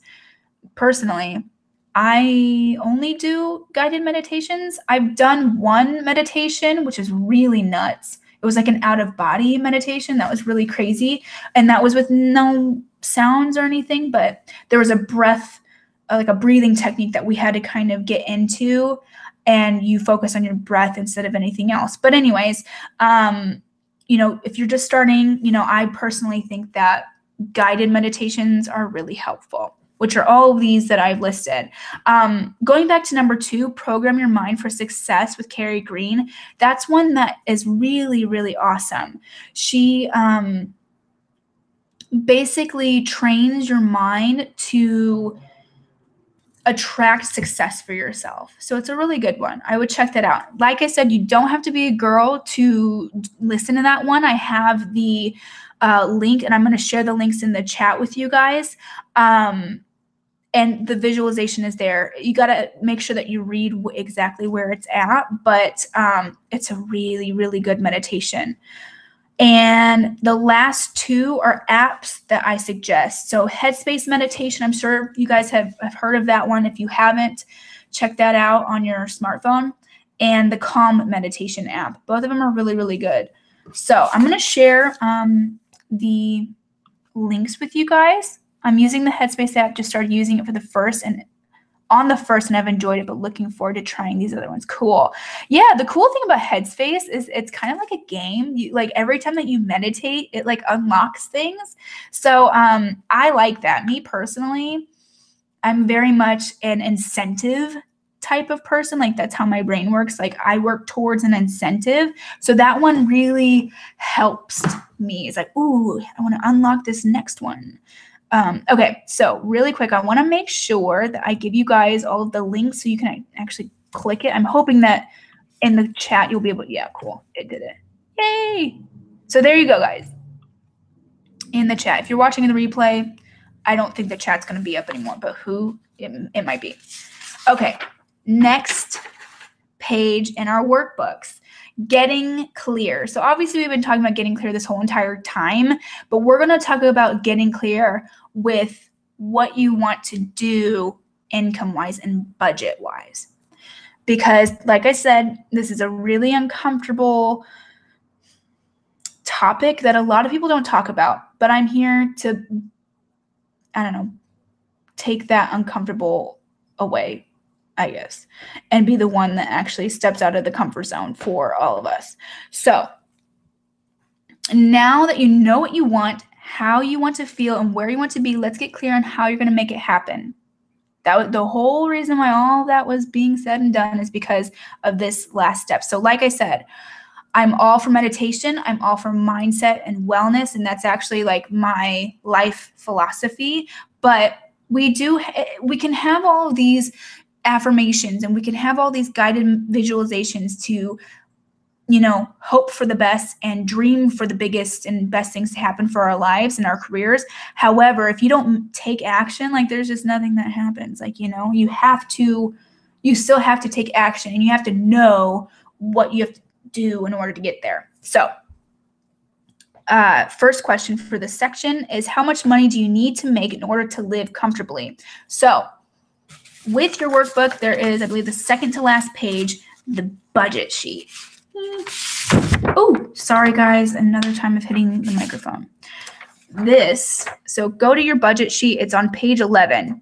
So you guys have to figure out what your budget is every single month, which is how much you need in order to live comfortably. So for me, I've done this. This was actually a part of a class that I took a couple weeks ago on getting crystal clear on how much money that I need to make in order to like just break even, and then how much I need to live comfortably. So, you've got your rent, your car payment, your insurance, your car insurance, student loans, any other loans, phone bill, credit cards, internet, gas, transportation, things like that. So write every single thing that you can think of, and also like the food, groceries, entertainment, your monthly subscriptions, clothes, education, your kit stock. So like, what you spend average on every month that, to restore your kit. And then I added some miscellaneous things there. For me, my monthly budget in order to live comfortably, I believe is like $3,200 a month. So between all of I completely forget if that's the exact, it might be 2,800. No, it was 32. So $3,200 a month for all of those costs that I need to have to live comfortably. So what do I need to do to make $3,200 a month? Let's see. Definitely write all those down. Like take the time to do that if you can. If you're driving or something like that, then obviously don't do that. But once you get that total, you're going to be able to get extremely crystal clear on what you need every single month. And then also we're going to do this whole exercise. It's going to involve some math. So you can hate me now, but you'll thank me later on what you're going to need every single month. And then it's going to break down to your day rate of what you would need in order to achieve these budgets that you have for yourself, these goals. Cool?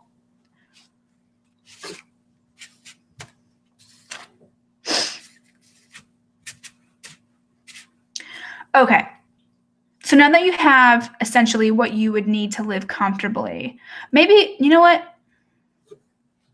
Maybe I'll give you guys a couple more minutes. You guys need a couple more minutes to fill that out. I think there's a lot of things to fill out there.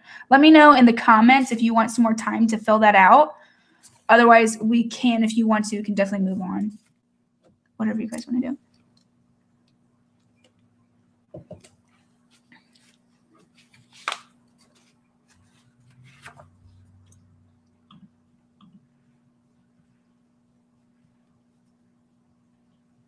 Cool. Good to move on.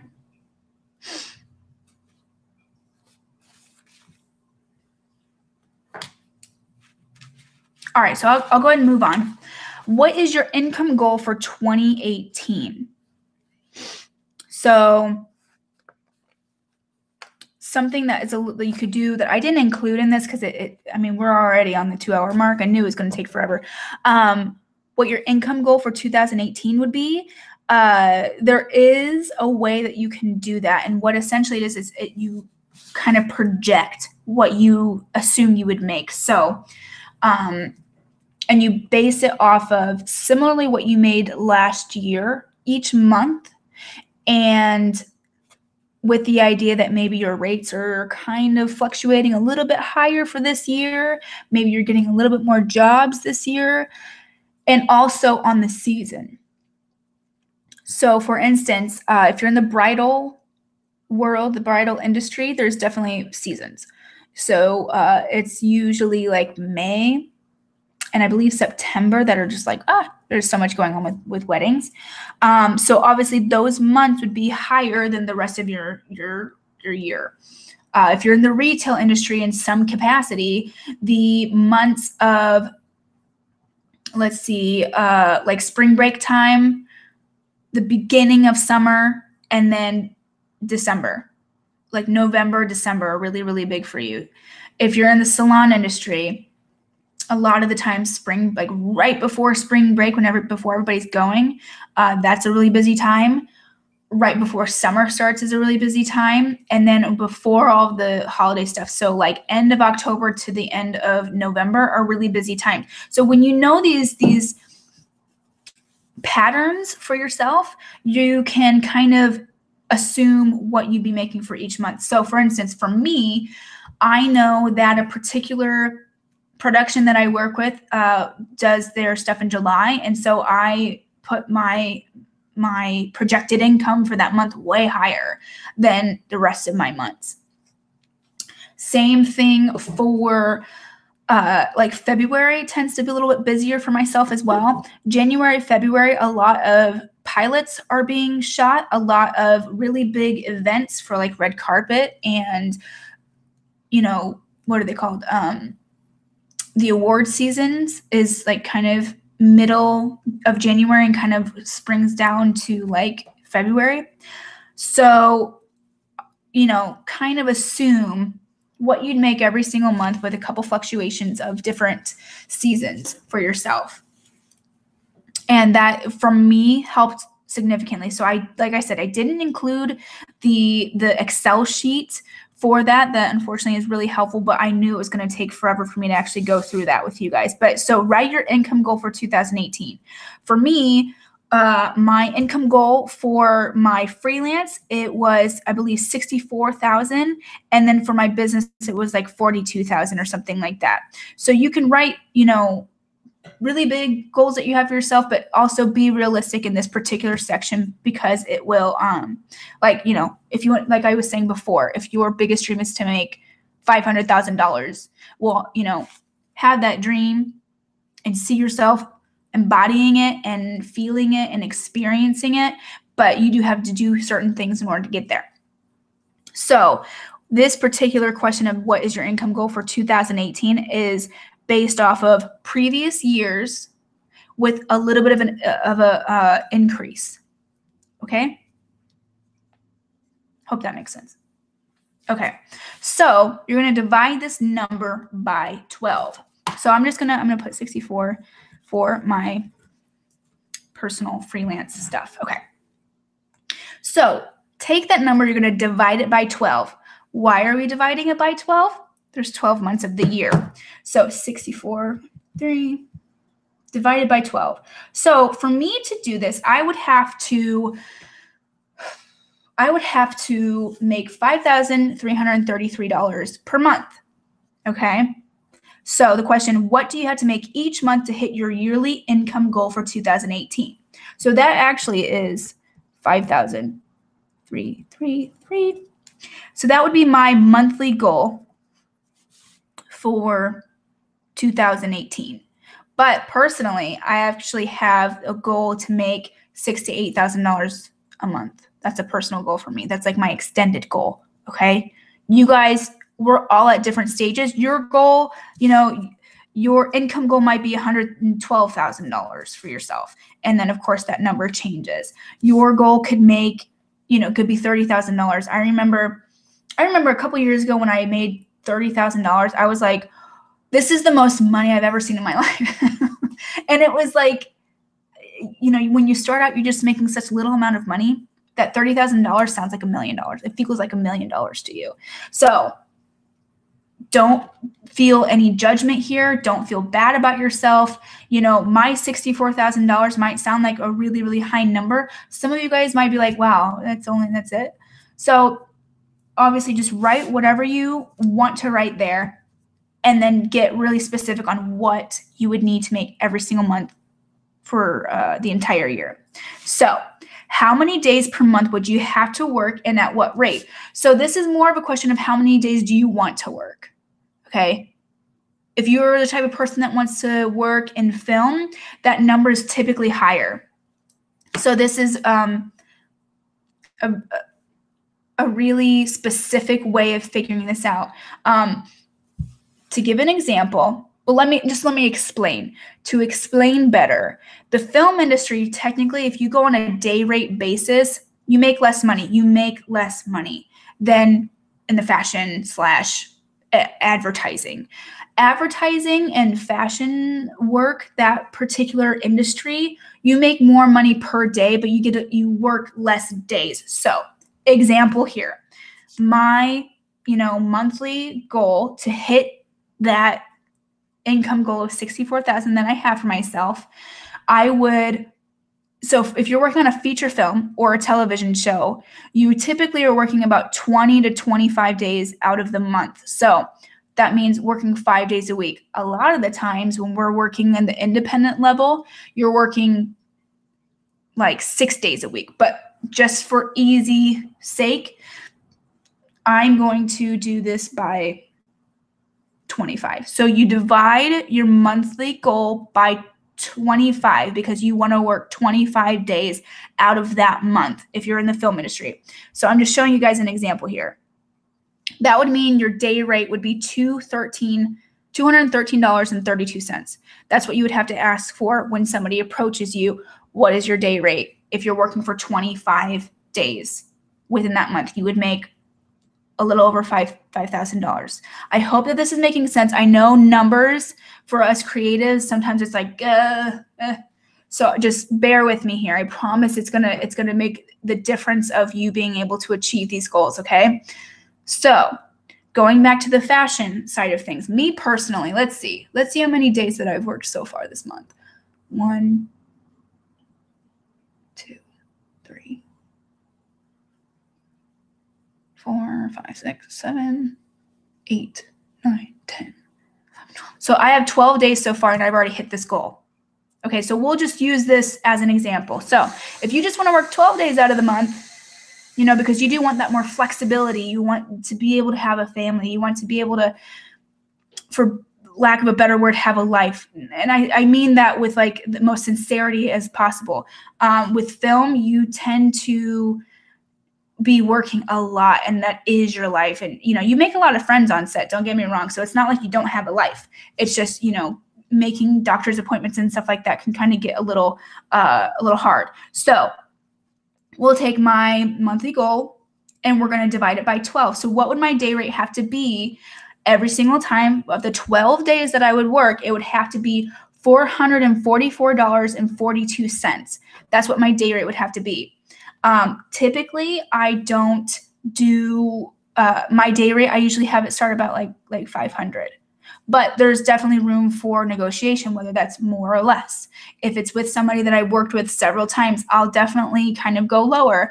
If it's a longer period of time, it's a lot higher.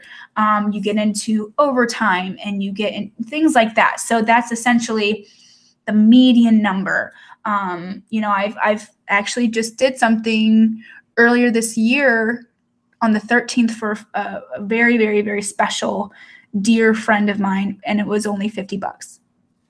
Because he's gotten me so many amazing jobs that like I could never give, like I would do anything with him. I would do anything for him. So there was that, but there's also something later on this month with that same person that it's $800 for the job. So you see what I'm saying? Obviously it fluctuates, but you can kind of get pretty clear on what you would need to ask for. And like I said, with film, you could technically make $5,000 a month, but you're working a lot more days. And then you work less days with the higher day rate with more of the fashion side, if that makes sense. Okay, let's see what the chat is saying. This is all making cool. Cool. Thank you, 5542. I don't know your name, but with your number. Cool. All right. So let's see. I'm going to write this down. 444. All righty. So what are some micro goals that you could achieve to get to your monthly goal? This we're definitely going over. I'm so sorry if you guys are like, hurry up and get over, we said 2 hours, sorry. But anyways, what are some micro goals that you could achieve to get to your monthly goal? So obviously making, this amount of money is a goal, but what do you have to do in order to achieve that money? So, okay. You would have to, if you're not getting to that point, if you are more on the film side, like you would have to get on either several short films, 3 to 5 day short films, or work on a feature. So what do you have to do? You have to connect with people that are in that industry. You have to get out there and meet new people. You have to submit your resume to every single production that you could possibly, get a hold of. So going deeper, going even more micro, what are some websites that you can find that have all this? Mandy.com, productionhub.com, mediamatch.com. This is more for like the production of like short films and feature films. If you are on more of the fashion side, what are you going to have to do to get to those goals? Well, you're going to have to get on more commercials, more ad campaigns. Okay, well, if you're just starting out, how are you going to get on those ad campaigns? Essentially, you're going to start by assisting. If you're at a certain point of your career, Michelle DeBay, who is in here right now, she is doing extremely well for herself. She does campaigns all the time. And so she could definitely have a goal for herself of, okay, how many do I have to do to hit that goal? Well, I'd have to contact 10 people, and out of those 10 people, 3 would have to hire me for this, whatever it is. So if you've been doing this a longer time, then you can actually go back and what we call us old school makeup artists call a Rolodex, aka your contact list, and go back to the people that you've worked with in the past and email them. I just did this the other day to 2 people that one agency that I work with that gets me really well-paying gigs and really awesome ad campaigns. We just did a commercial for cup noodles, which was the funniest thing. In the commercial, there was this like big those lights that have like the tubing light. I can't think of it. The fluorescent lights that have like the words. It says send nudes, but it's actually NOODS, like noodles. It's really funny. Anyways, and when you connect back with these people, sometimes they're in their pre-production meetings for things that are coming up, and they're like, oh, I'm so glad that you connected with me. Like, we have something coming up, or hey, we've got something coming up in March. So you contact them back in March. I was just told the other day for the Crip TV show that I work on, that we just got, I don't know if I can say this. I'll just say I'm going to have a lot of work coming up in at the end of February. I'll just say that. I don't think I can say this because if you guys know anything about the show that I work on, I don't want to like spoil and then get fired. So just so you guys know, I'm sending a disclaimer. My cat is now awake and she loves for me to pay attention to her. And she also loves to be on the camera. So if she, interrupts, I am so sorry. Anyways, her name is Kitty. Let's see. I see there's a lot of people. Do you typically say your rate first or ask for? I always ask for the budget first. Sherelle asks if you say your rate first or if you ask for the budget first. I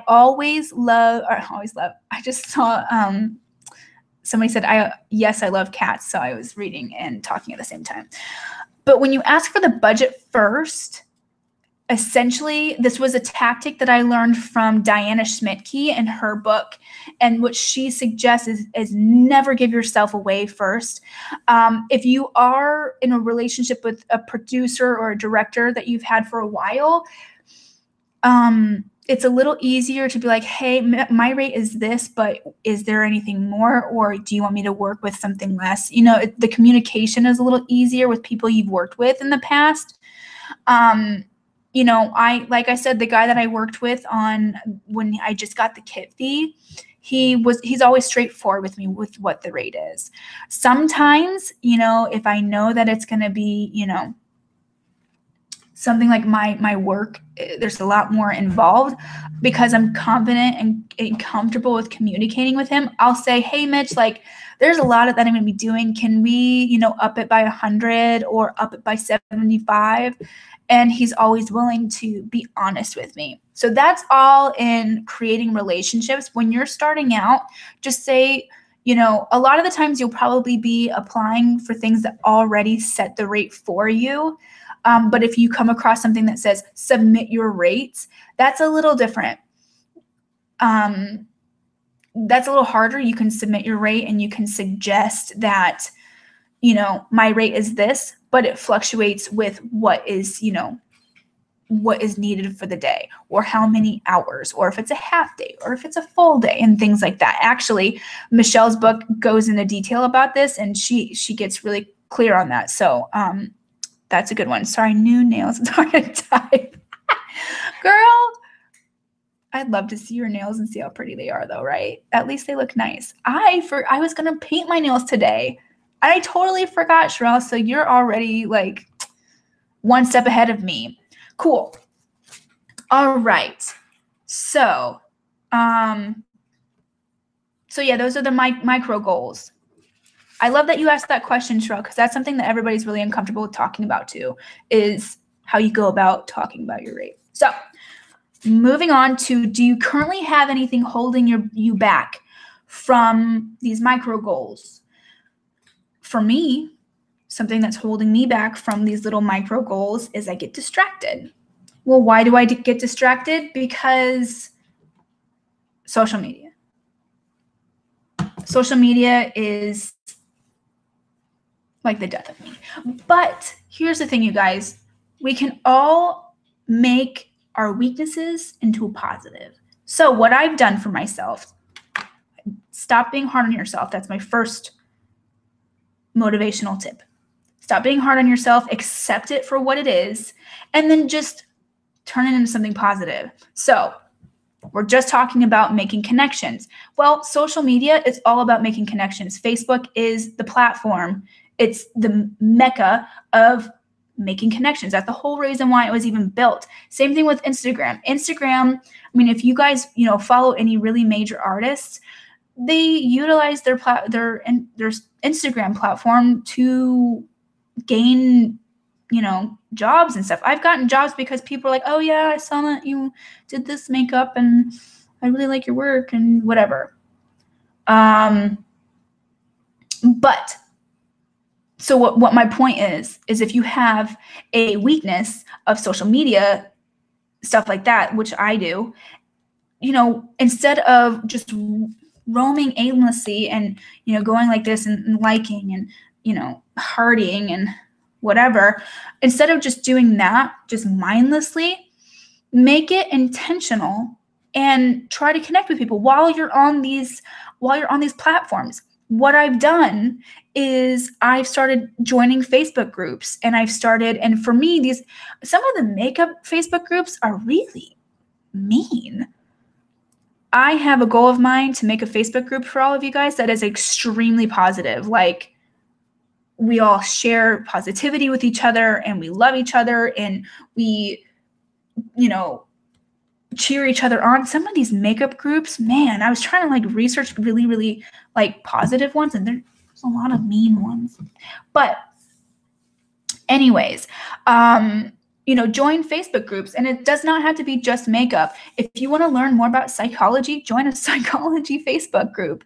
Or in my instance, I love meditation and manifesting. Like, I love the whole science and the whole woo-woo-ness of manifestation. So I joined some Facebook groups, and it's been life-changing. I've made some awesome friends.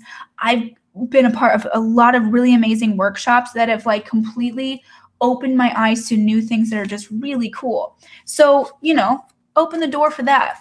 Another thing too is you can, like I said way earlier, is connect with your mentors on social media. Connect with the producers that you want to, work with, or the directors or the photographers, things like that. Any groups that I suggest. So I would suggest, this is a hard one. So let me see. This is going to be something I'm going to have to look, because I'm terrible with remembering things off the top of my head, if you guys can't already tell. Let me see. I will tell you right now from my phone. So there is one makeup artist committed to, makeup artists that are committed to growing successful careers. It's a closed group. Makeup artists committed to growing successful careers. That's a good one. It's a really good one. There's a lot of people that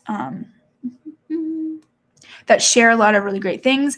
This one, like just the other day on Tuesday, hi everybody, I'm keying a low budget indie film in LA Burbank from January 26th to February 11th, and I'm looking for a makeup and hair crew interested. So, they do post jobs in that one, which is really great. TV film, so it says TV/film crew availability. That's a great one. They post about makeup artists all the time and just productions all the time. So that's more of the film side of things. For girls, Girls Night Out, this is more of like the LA-based people. Well, LA-based girls. That's just a fun one. People connect there. And then one that's specifically for women that are more into the more spiritual side is Soul Sisters Tribe. That one has been really, really uplifting. Like, there's been times where like I've gotten choked up because I'm like, these people are just so nice. And then the last one, Beauty Collaborators. So it's beauty collaborators, and then in parentheses, on-set hairstylists and makeup artists. That's another really great one. They're so nice in there. Their like whole philosophy is to make an online group for positivity. So check all of those ones out. I hope that helps.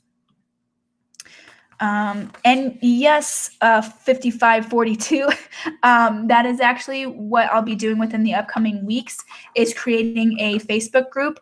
What I'm doing, just for you guys that are maybe new, and then of course the people that have been a part of What It Takes for, months or weeks.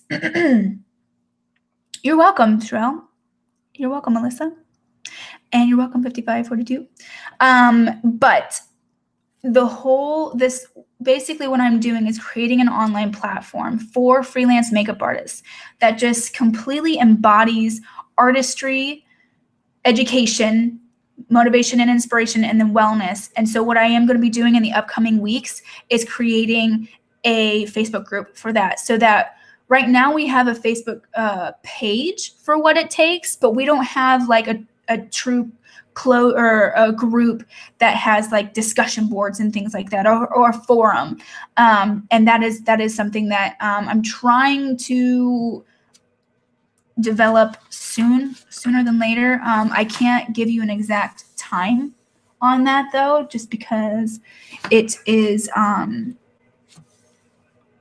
it's in the works, and I need to figure some things out. Oh, and that'd be awesome. And the we're on the fence of rebranding, and so most of you guys will probably be getting a survey, so look out for the survey in the email that will talk about your opinions on the next step and the next page for what it takes, because it's going to be a really big step, and we basically want all of your feedback on it. So look out for that survey. I'll probably be creating it sometime this week. So moving on to the next question of the worksheet. Do you visualize yourself achieving these goals? Are they believable? So when obviously we got really realistic on our income and our yearly goals as possible, but going back to the beginning of this workshop, your wildest dreams, your biggest goals that you have for yourself, are these believable? This was something that it took me a long time to really grasp this, because I was like on the whole law of attraction bandwagon. And I was like, I want to make $500,000. I want to make $1 million.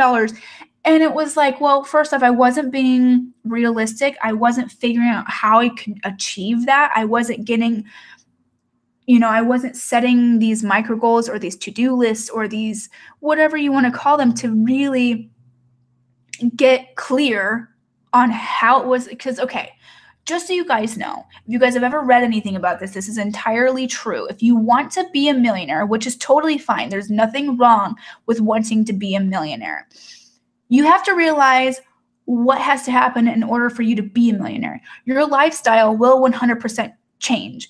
You will lose friends because you're a millionaire. There's a lot of people out there that just hate millionaires because they think that all they want is money. That's not always true.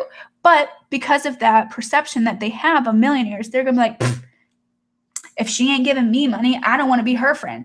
Whatever. So you're gonna have to make a really big lifestyle change. You're going to have a different type of confidence for yourself a lot of the times. Obviously, money doesn't always equal happiness, but you are going to have to work harder.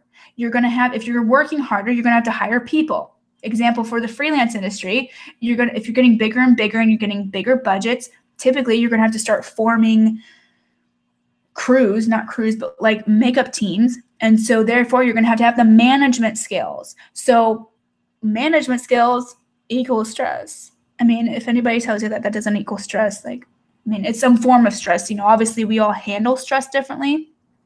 If you do the meditations, you'll definitely be better at handling stress. However, when you're dealing with more people, it becomes a little bit more of difficult for you.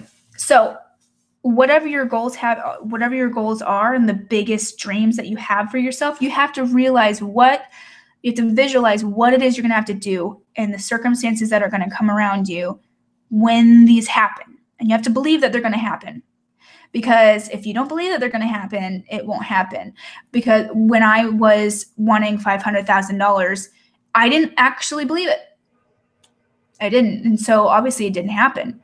So, you have to get more realistic. Not even necessarily realistic. You just have to make it believable. I really wanted Johnny Depp to be a part of my film, What It Takes. Believable?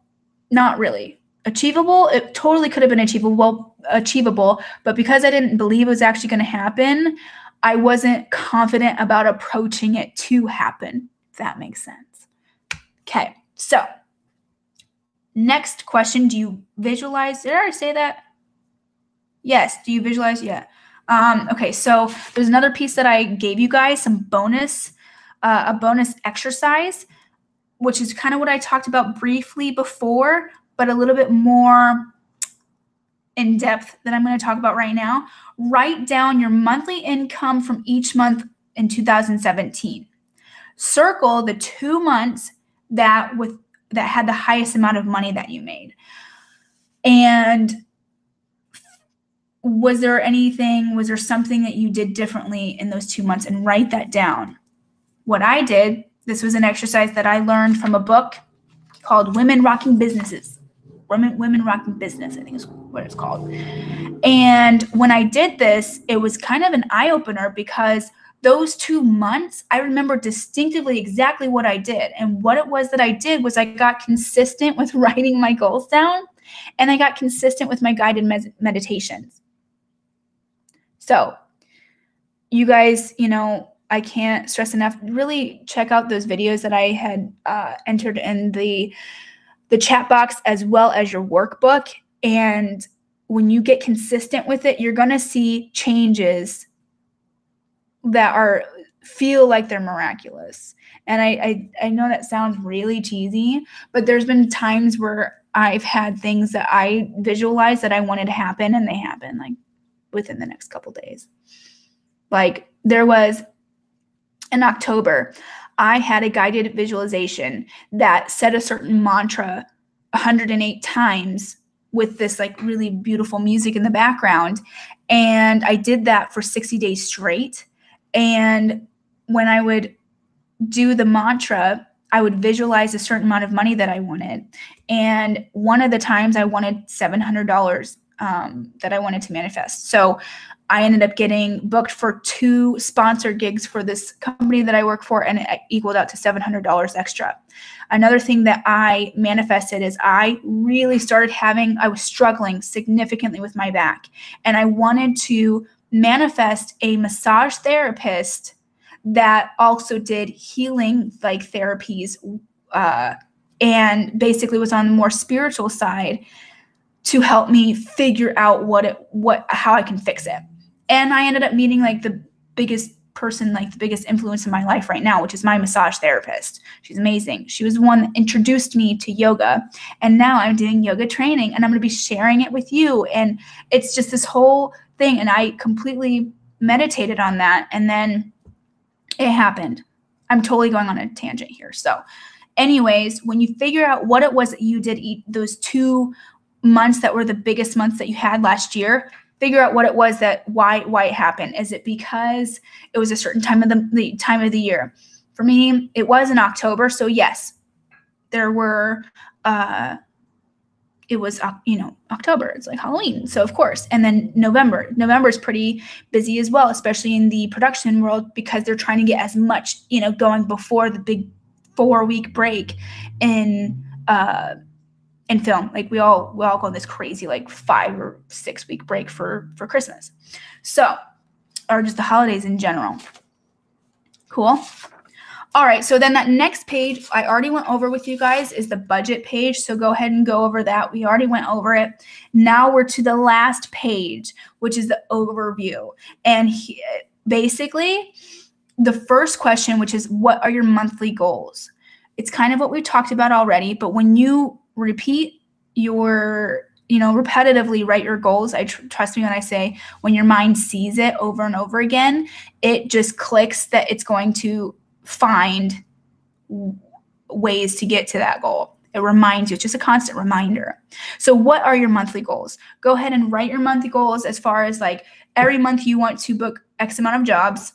Every month you want to contact X amount of people. And whatever else that you feel, every month you want to do, you want to build your website or rebuild your website. Do you want to go to a convention and meet X amount of people, whatever it might be. And then your weekly goals. What are your weekly goals? What can you be doing weekly to kind of go towards these goals? So if you are building a website, you can gather all your photos, your most recent photos in a file so that when you go to upload them, it's a lot easier. It's nice and organized in a file. You can go and update your resume, and then you can maybe do some research each week on what, websites that you like so that you can get the aesthetic that you want.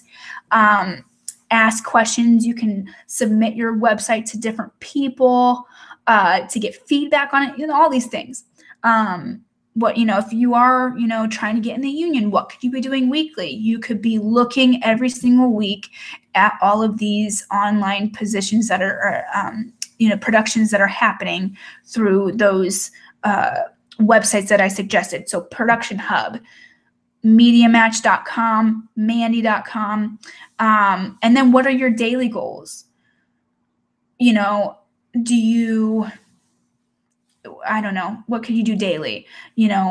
Connect with 3 people daily.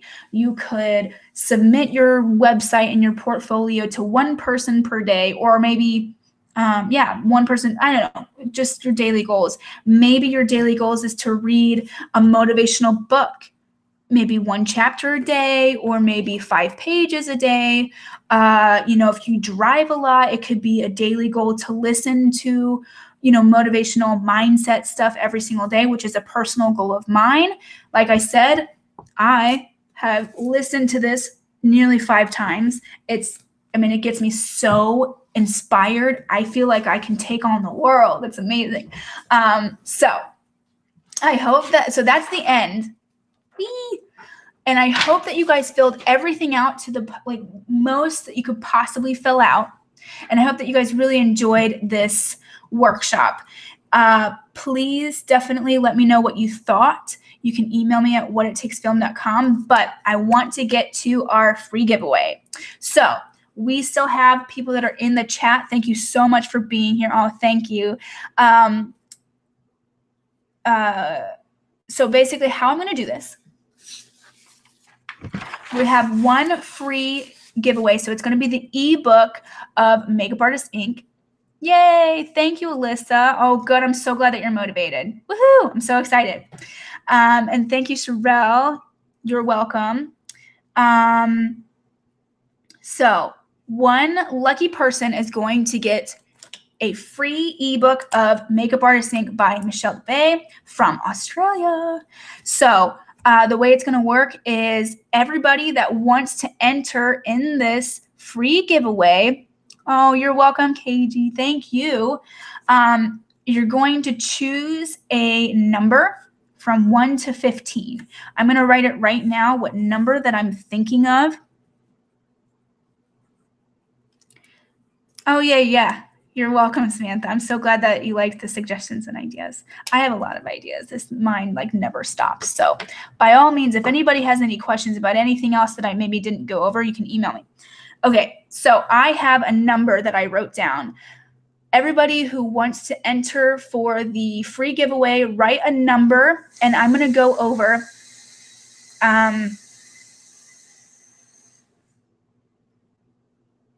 choose. I'm sorry, did I say 1 to 15? 1 to 15. Choose a number, and the person that is closest to the number is going to win. And then what I'm going to have to do is I'm going to have to figure out your email and get all that information, send it over to Michelle, and then she's going to send you the book for free. Just so you guys know, the book is available for purchase. It's $30 for the ebook and then $39 if you want to purchase it for the physical copy. But everybody gets 50% off on these books. And I'm going to give you right now what the coupon code for that. 50. Let's see. So that is the coupon code. Coupon code is WIT 2018. That's the coupon code to get your copy for 50% off. Michelle, if you're still in here, if you could write the website for purchasing that would be awesome.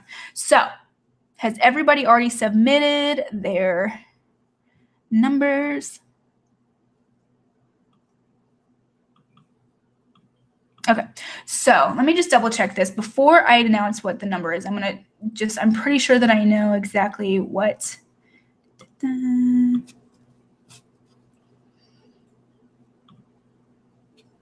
I think it's just makeupartistinc.com.au. I'm going to have to figure that out for you guys. I'm sorry.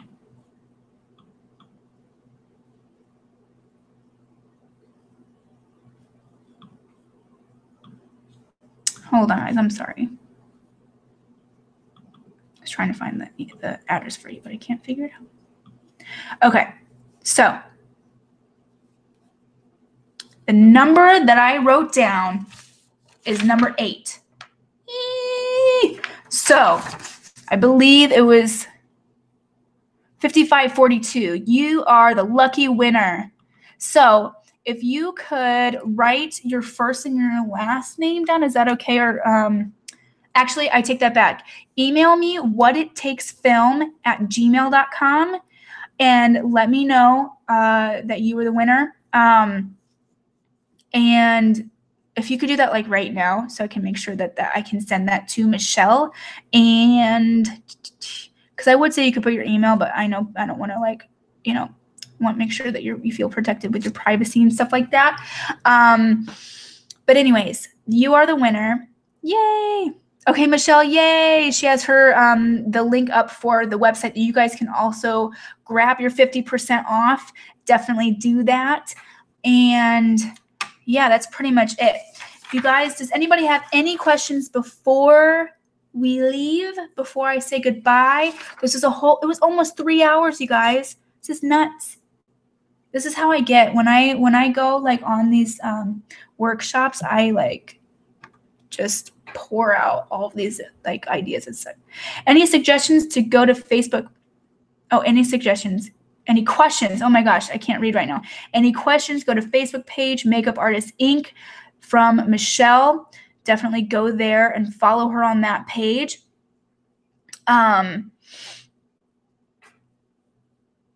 Cool. Looking forward to yay. Woohoo! Yay, I'm so excited. Samantha, that's awesome. You'll have to let me know how you like the book. I loved it. It looks amazing.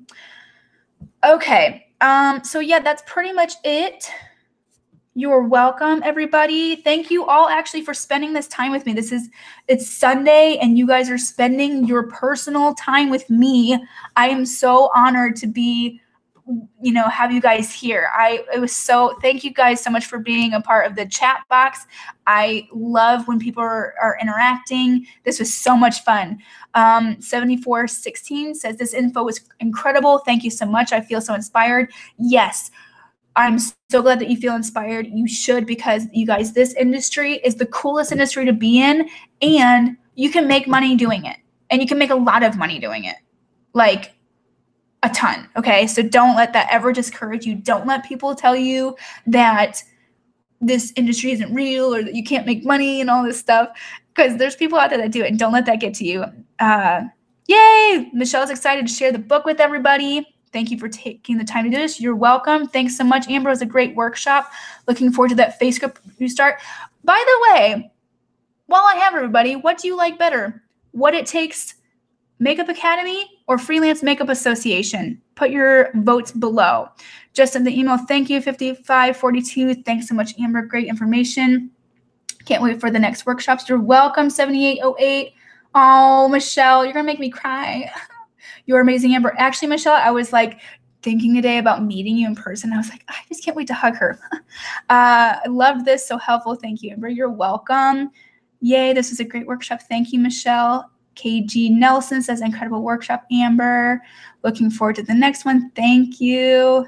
I am too. This is going to be fun. I love doing these workshops. Looking forward to the next workshop, Makeup Academy. What It Takes Makeup Academy. Cool. Me and Chris were talking about this, and I already know his vote is Academy. So I think that's going to win, is the Makeup Academy. One Freelance Association. Okay. I do like Freelance Makeup Association because you can use the acronym FMA, which is kind of easier. But yeah, thank you guys for your votes. Freelance Association. Another one. Freelance Ass. That's funny. I'm totally just poking fun. Cool. Well, like I said, I hope you guys have a wonderful weekend. Thank you again for spending the time with me today. Keep a lookout for more workshops. I'm going to be doing another one next month, along with a challenge, a 21-day challenge, and it's going to be in February. I'm looking at my calendar right now. I'm prepping for that. It's going to be a big one. It's okay, Cheryl. It's totally okay. I thought it was I thought it was funny. It made me giggle, so that's totally fine. No need to be sorry about that. And I'll also be doing some giveaways on our Facebook page this upcoming week. There's a lot of makeup that I'll be giving away, and it's going to be all on our Facebook Live. So everybody that's on here, make sure that you go on our Facebook page and you like our Facebook page. I believe we're starting all of the giveaways starting tomorrow, and it's going to be announced. It's kind of we were going to do this around Christmas time, around the holidays, but it became, there's a lot of rules with Facebook and everything like that. We had to completely push it aside. Oh, wow. There's like literally half people saying Freelance Makeup Association and half the other one. Of course. So I can't wait to hug you. Oh, she's so sweet. Thank you, Michelle. But yeah, so keep a lookout for that. Like our Facebook page. For the next few days, we're going to be doing some makeup giveaways on the Facebook Live. And I'm going to be going through all the details tonight with Kenneth on like how you guys are going to be able to enter and stuff like that. So, all right. I've already taken up only about 3 hours of your time, so I'm going to stop rambling. All right. Thank you guys again. I had so much fun. Until next time, I will see you on the next workshop or possibly in the Facebook page when we do with Facebook, the Facebook page for What It Takes when we do the free giveaways all week. And I hope you guys have a beautiful Sunday and a really awesome next week and next month and 2018. And I hope that this inspiration that is holding within you, that's bringing a fire from your stomach all the way to the top of your head, is just going to fume out of you until the end of this year. And I'm here to help that flame stay ignited. Okay. I will see you guys next time. Thank you.